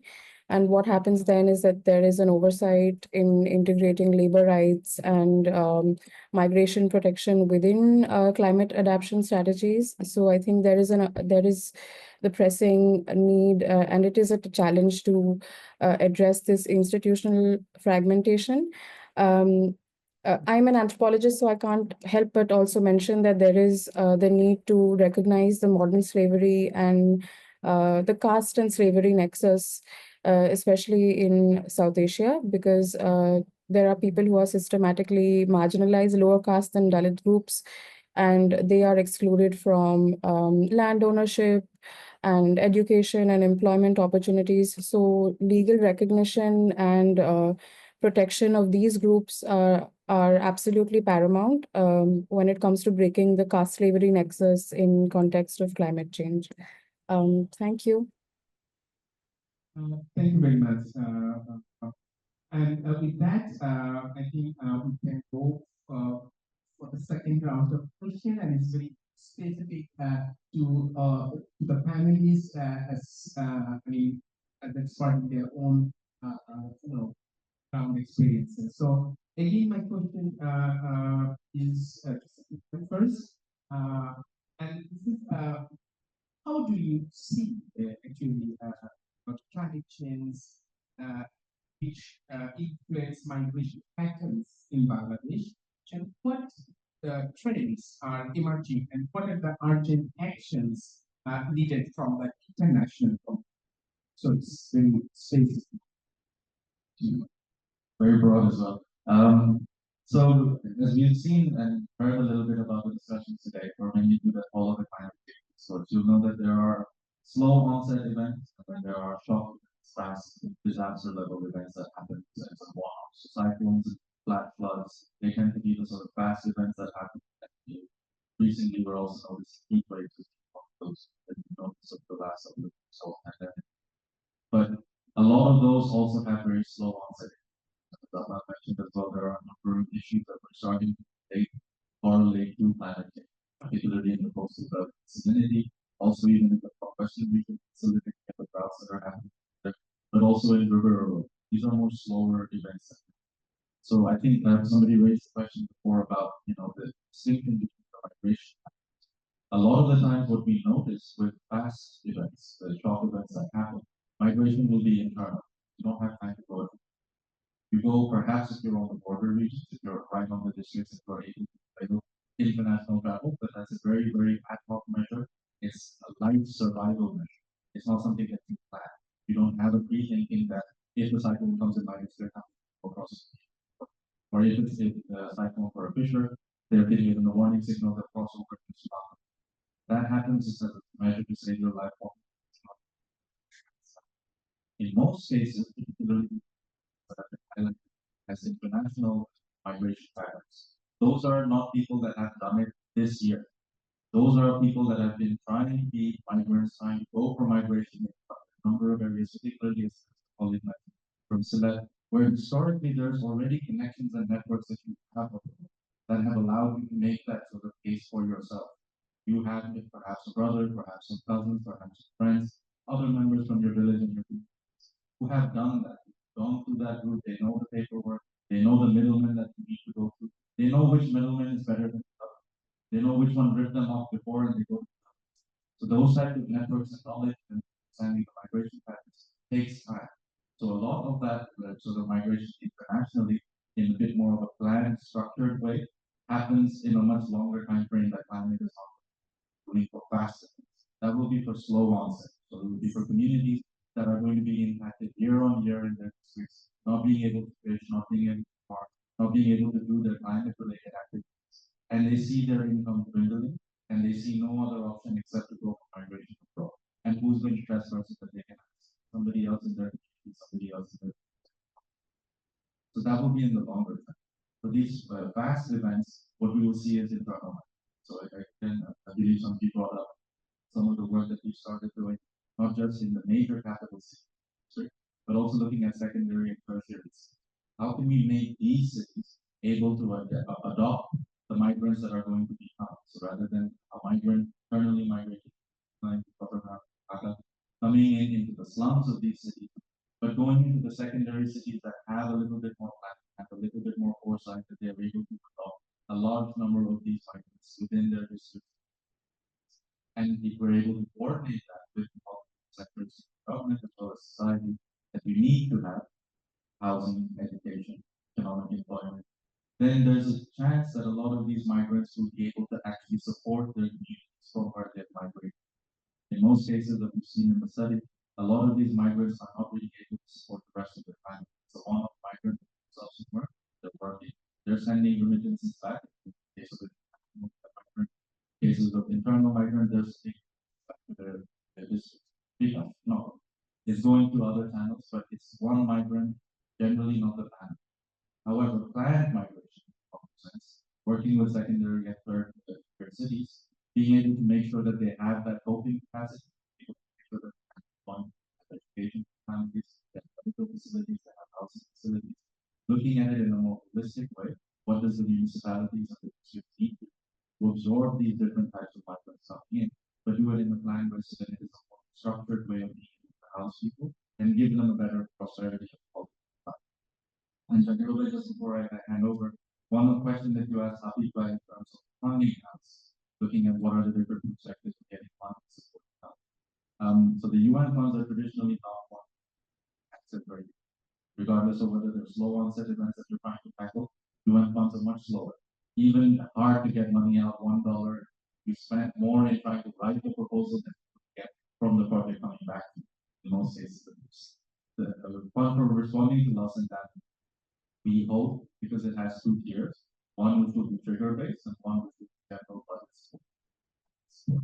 So again, using that type of a programmatic approach in the international funds to work with the government and civil society and communities in being able to put these places by policies, putting these activities in secondary cities, understanding and scoping where are the new hubs that could be made, where are the opportunities that we can absorb migrants for seasonal migration, but also for long-term migration. Using that in a programmatic budget support, going through the government entities. That is one of the ways that perhaps one of the possibilities might be a little bit of funding support.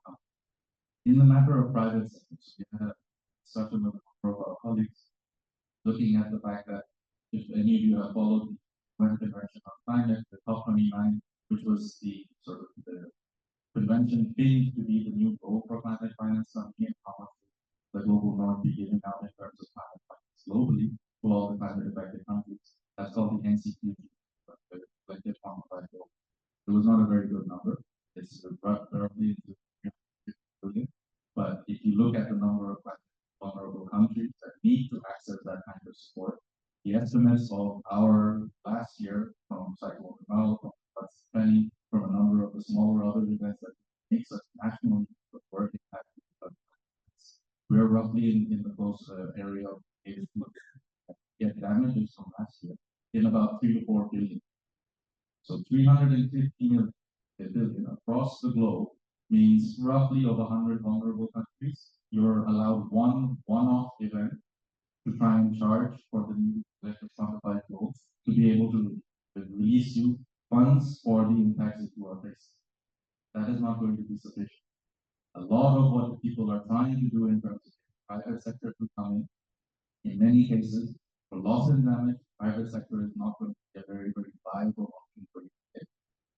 Some cases that we've seen, particularly insurance, those are some of the areas that has some scope for being able to take private sector initiatives in terms of resilience building, in terms of reducing the losses of the damages from a climate event, being able to build that resilience forward. But in many cases for adaptation and loss of damage, private sector initiatives just don't work because there's no return on investment. These are kind of vulnerable people who are not going to get money back out. However, the banking sector is one where everything goes.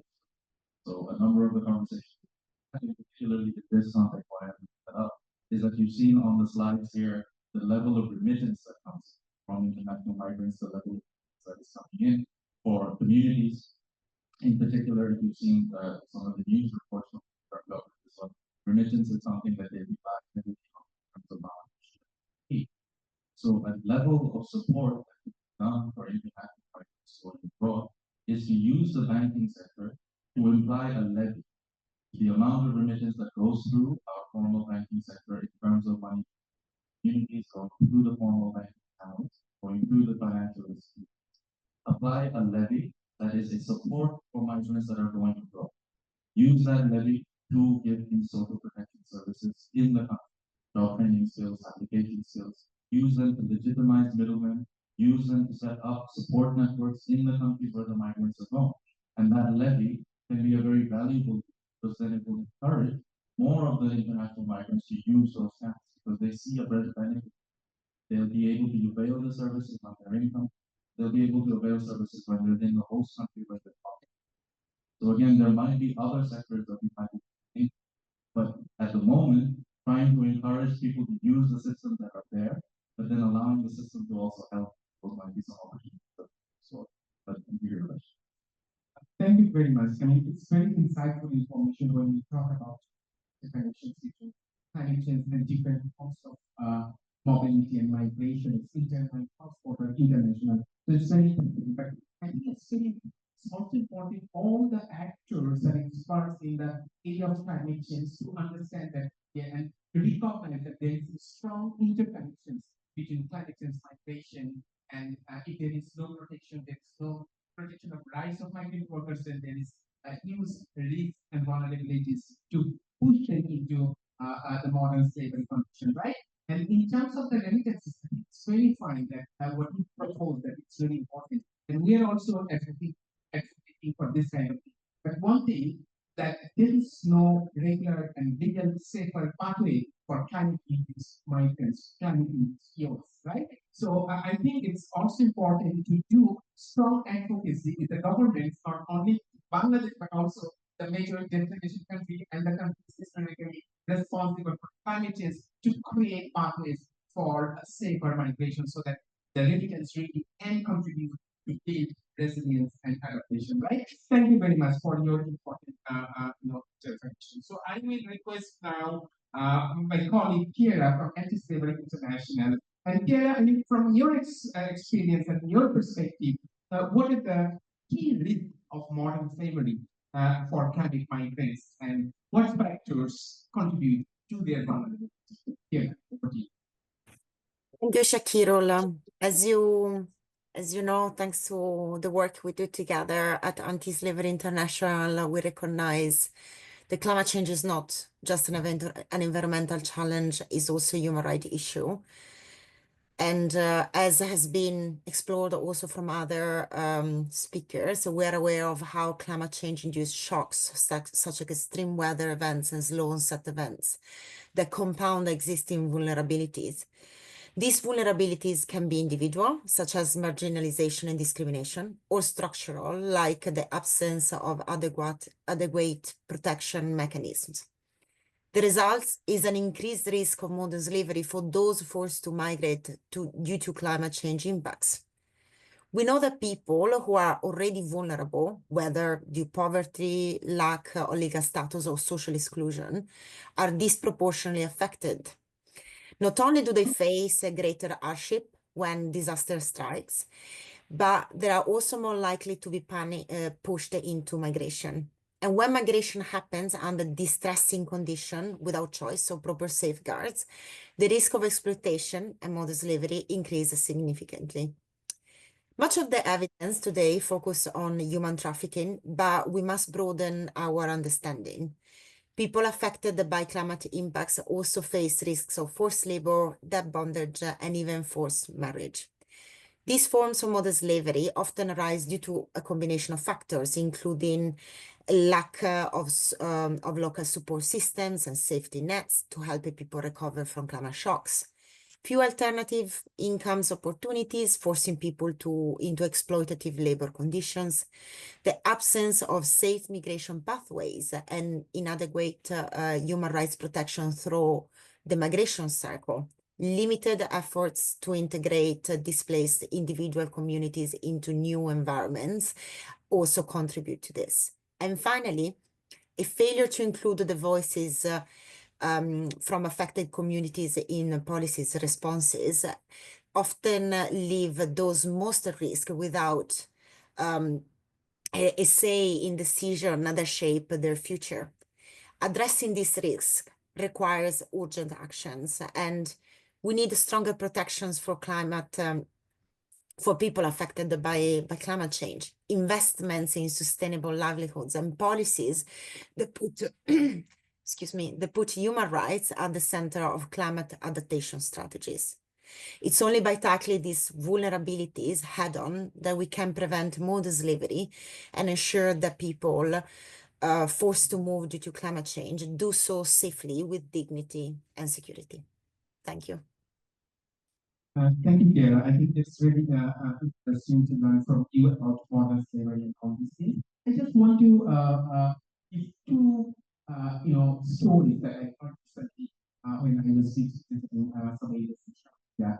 And one was was displaced from Thailand to Shakira devaluation, and after that he experienced taking after Ayla from one area to the other area within the Union.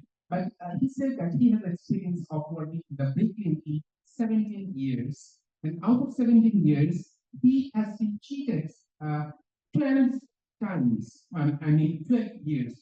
What I'm trying to say that most of the cases, the big cleaner, all the actors who are engaged in this process, they actually commit some amount of money, but when they pay, they do not pay the whole amount of money. So it was like that every year they lose 30, maximum 30% or 50%, 50,000, and in that way, it means that they are forced to work without pay. It's one of the of modern slavery. But the other one, if I talk about international migration, is again very recently, and he traveled to Saudi Arabia to the labor migration families. And after arriving, he was not provided work permit, he was not provided work that he was promised. So he was forced to return back.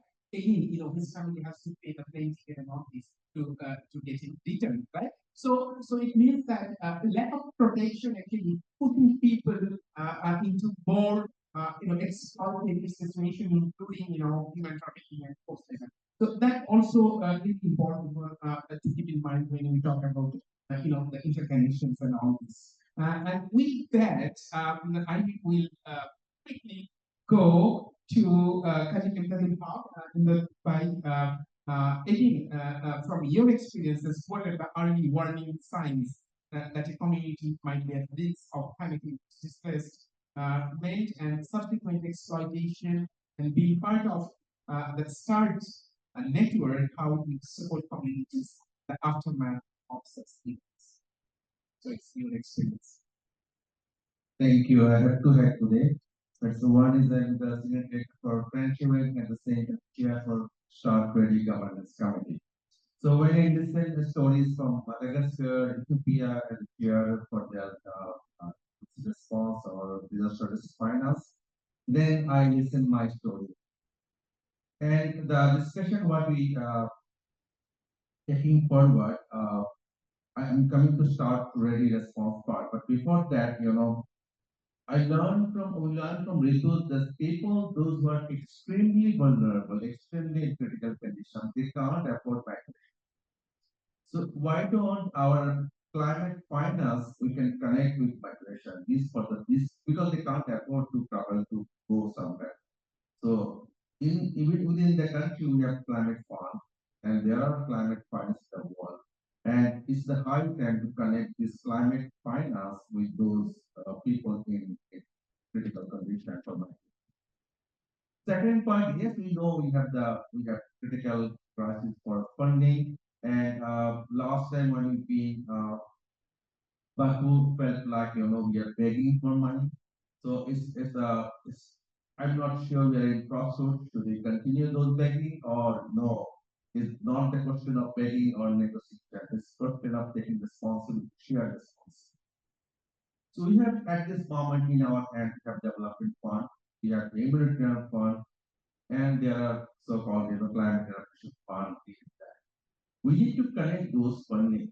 We can't work compartmentally at this moment. And because today is the high time when we do something in the name of development, and we can act accordingly so that that can protect people who are vulnerable. Now coming to the start network issue. Start network is a two-part. One is the emergency response, another is the finance, is anticipated action. In the world today, there are many references. One statistic I can refer you that is 55% disaster we can predict in advance. And only for 1% release fund in advance, we preposition fund in advance. So we know disaster is really happening, coming, and we know the consequences which can take place, but we don't release fund. The whole culture, whole system, whole provision is reaction until unless we are always want to be reactive. So if we can shift this from reactive modality to proactive modality, we can reduce vulnerability significantly. And from start to the experience, we in Bangladesh both from coastal belt for the cyclone and for the northern part of the flood and ocean. The scientists and some experts they fit the trigger point, and accordingly to you work to release fund and to preposition fund in advance.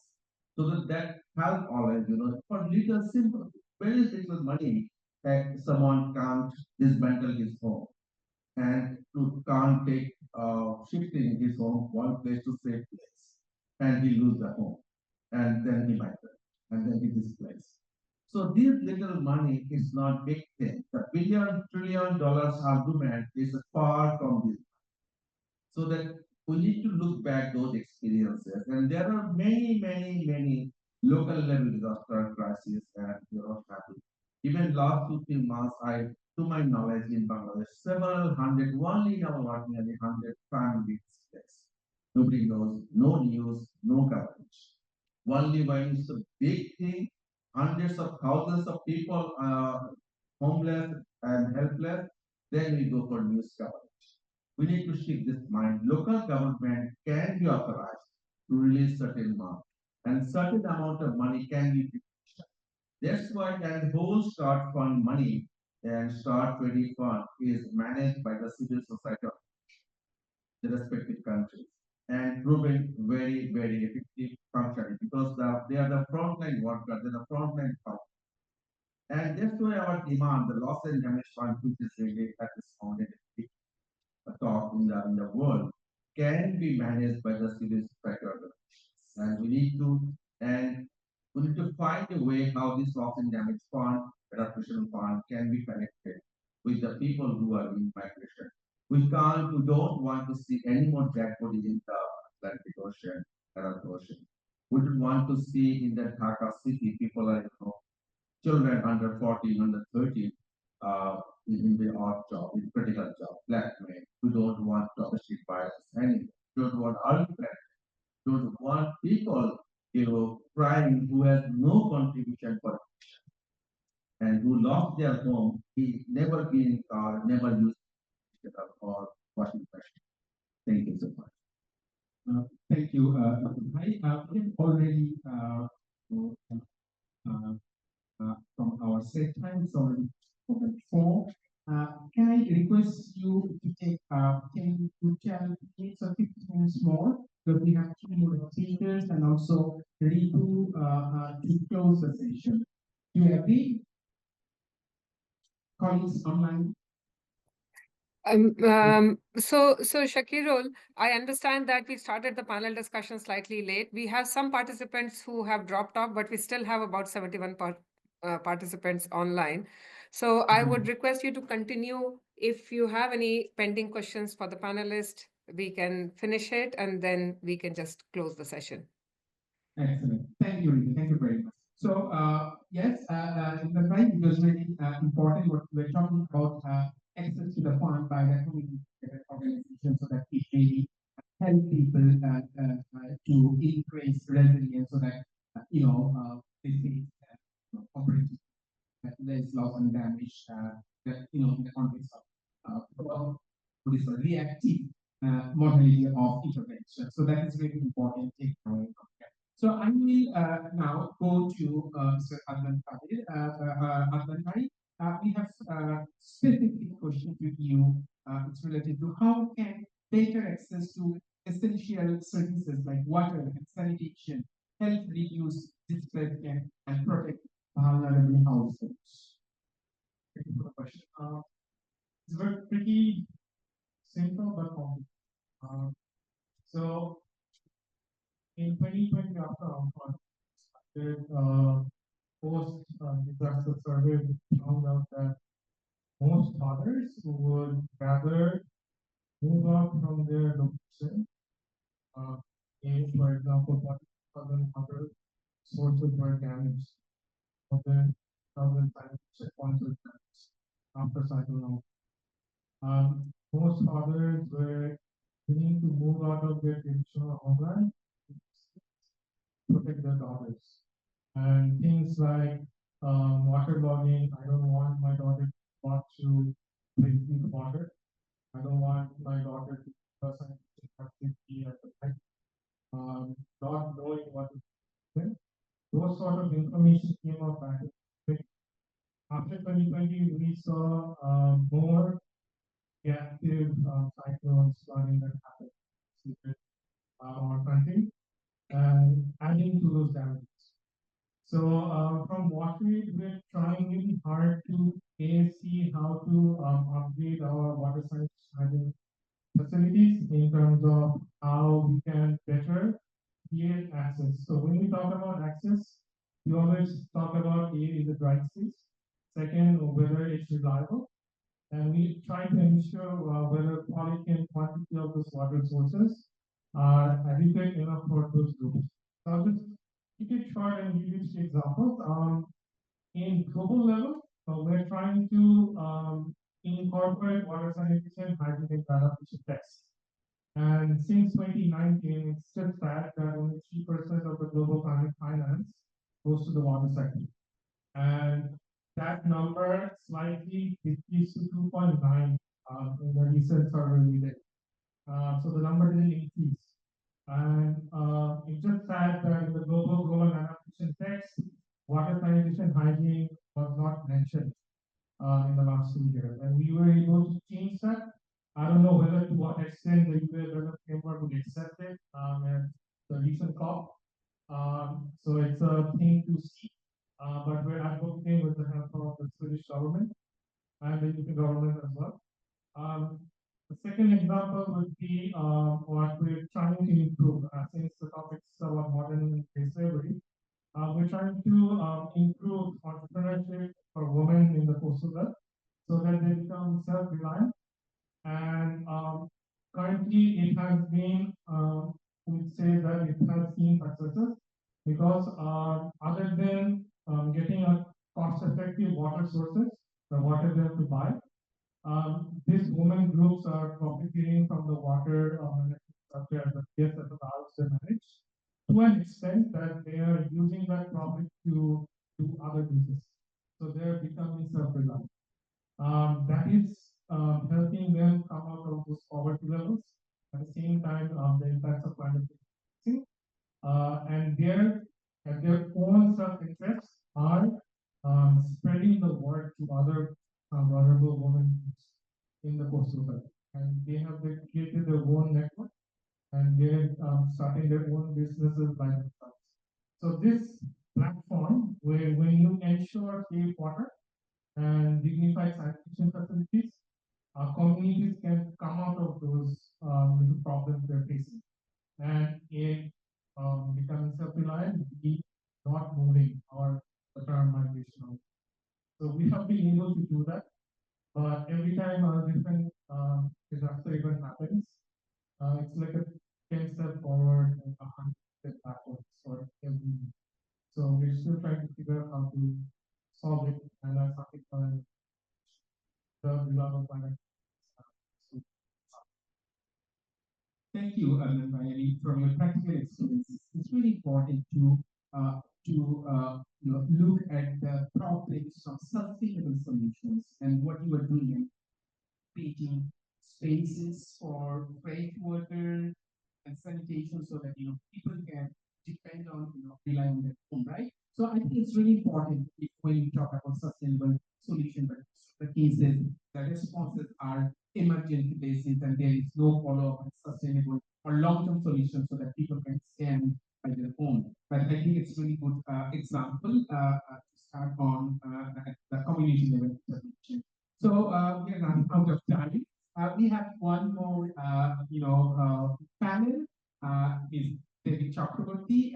He is from Climate Action Network in South Asia, and Kansa. And Kansa has actually conducted a research under the Modern Slavery Intervention Fund, under in close collaboration with Slavery International, but within the consortium project that we are doing at this moment. So can I request David to share your experiences from the solution research about the practical policy measures that can help address the risk of climate-induced modern slavery and bring better protect vulnerable migrants.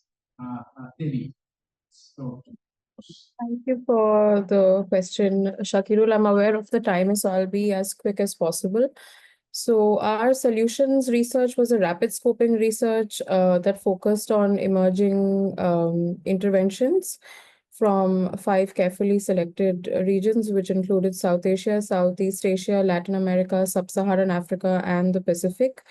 And the report is not intended as a comprehensive overview of each of these regions, but rather calls for action and integrated approach to climate action, which explicitly recognizes the links between modern slavery and climate-induced mobility.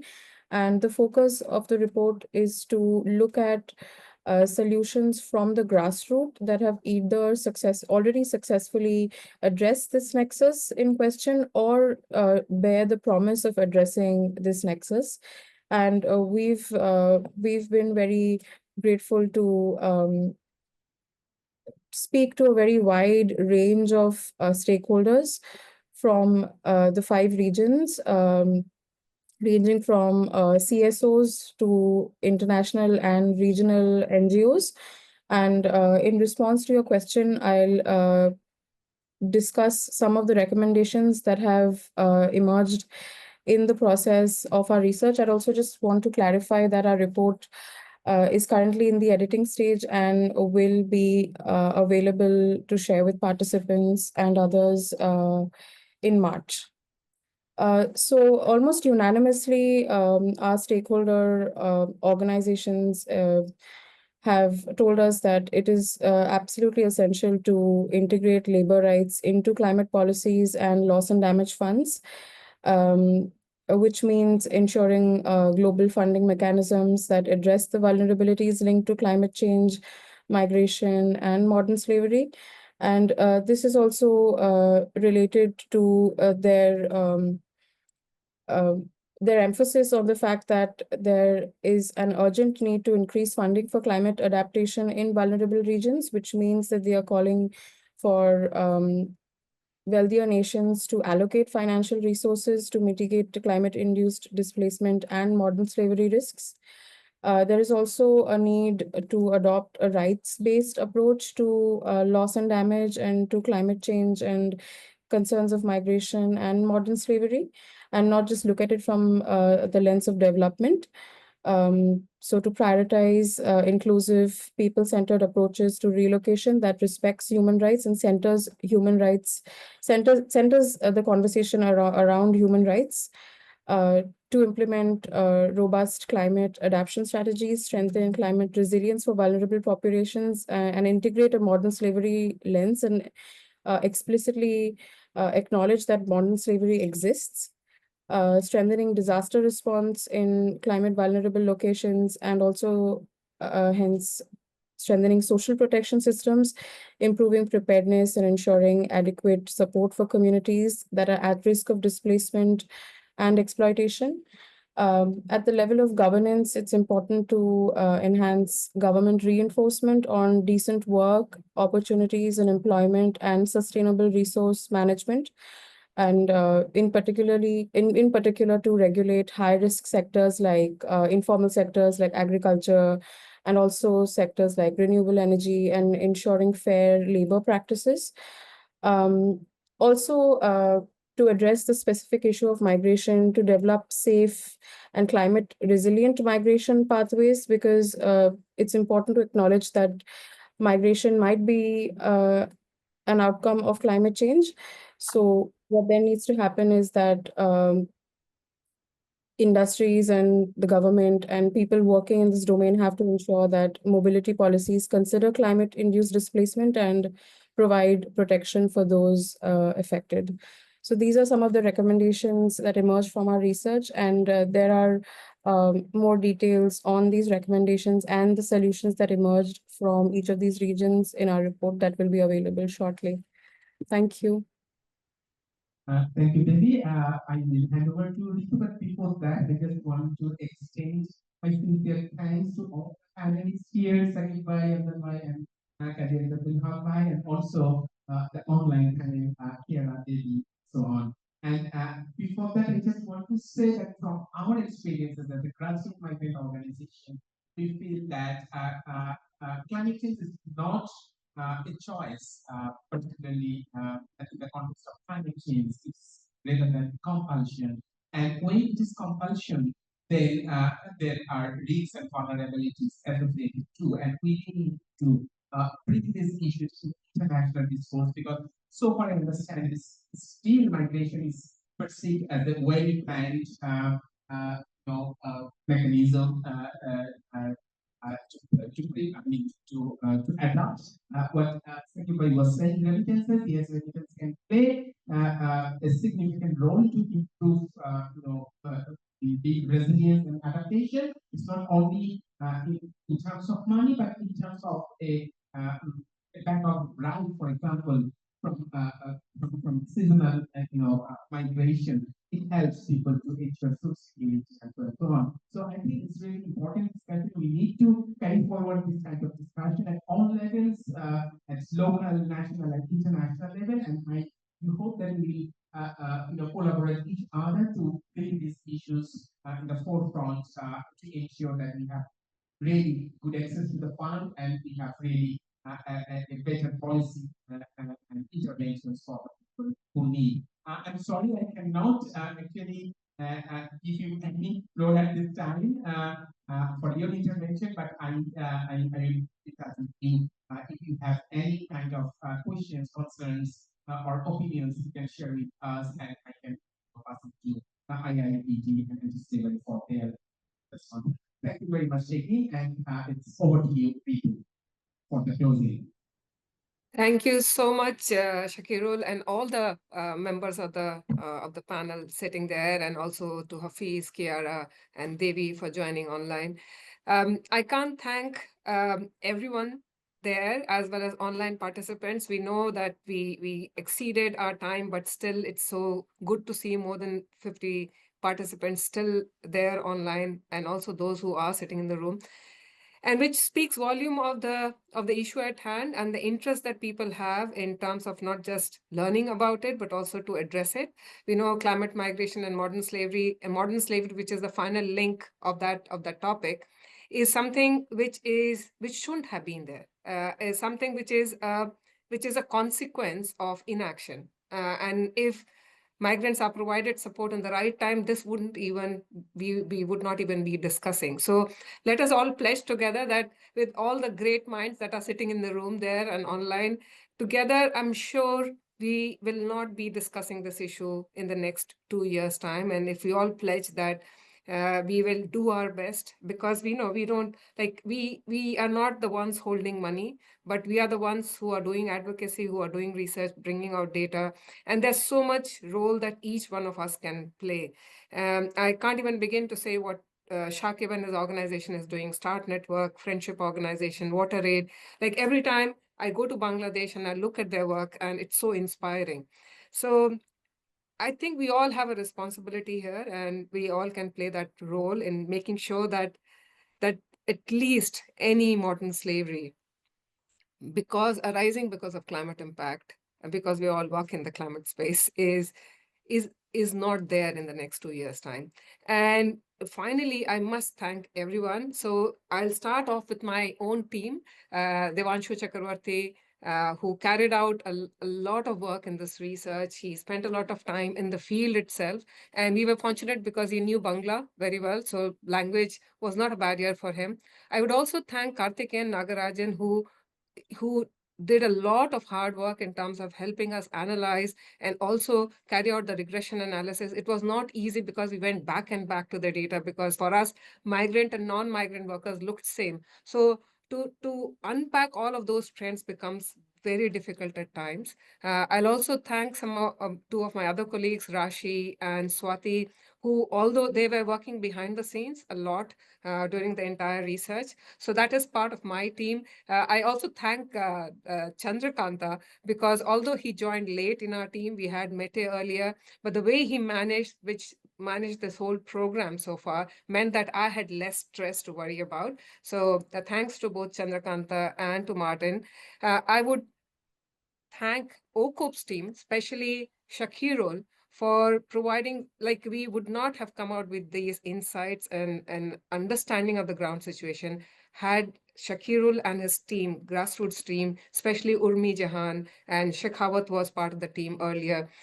His entire team was with us as we conducted this research, helped us analyze, helped us review all of these findings. So thank you so much, Shakirul. Especially, I hope you continue to play that advocacy role at the ground level. We are all there to support you, and you are sitting in the midst of extremely like-minded people. So I'm sure together we'll do some great work in Bangladesh in making sure that the solutions actually reach the table, and people are not exposed to modern slavery anymore. Thanks also to Anti-Slavery International for coordinating this whole work, because see, it's, somebody highlighted that this is a Devi in fact highlighted that this is a multi-sectoral issue, a multi-intersectional issue, which is being treated in silos. And this work will not reach it's, the kind of challenge that we have put before ourselves to make sure that there's no modern slavery because of climate impact. Organization like Anti-Slavery International play a very important role in helping us do that advocacy in the international space. And ASI has played it's more than 100 years old organization working in UK, fighting for these issues, both in Bangladesh, of course, but globally. So we do hope to continue this collaboration with them, and hoping that many other like-minded organizations join our effort and as we move forward. So thank you all. I don't want to take any more time. As it is, we have taken too much time for everyone. But I hope, Shakirul, you and the people in the room there can enjoy some well-earned high tea and some snacks there. We'll go back to our routine working. But thank you so much to everyone present here. Thanks.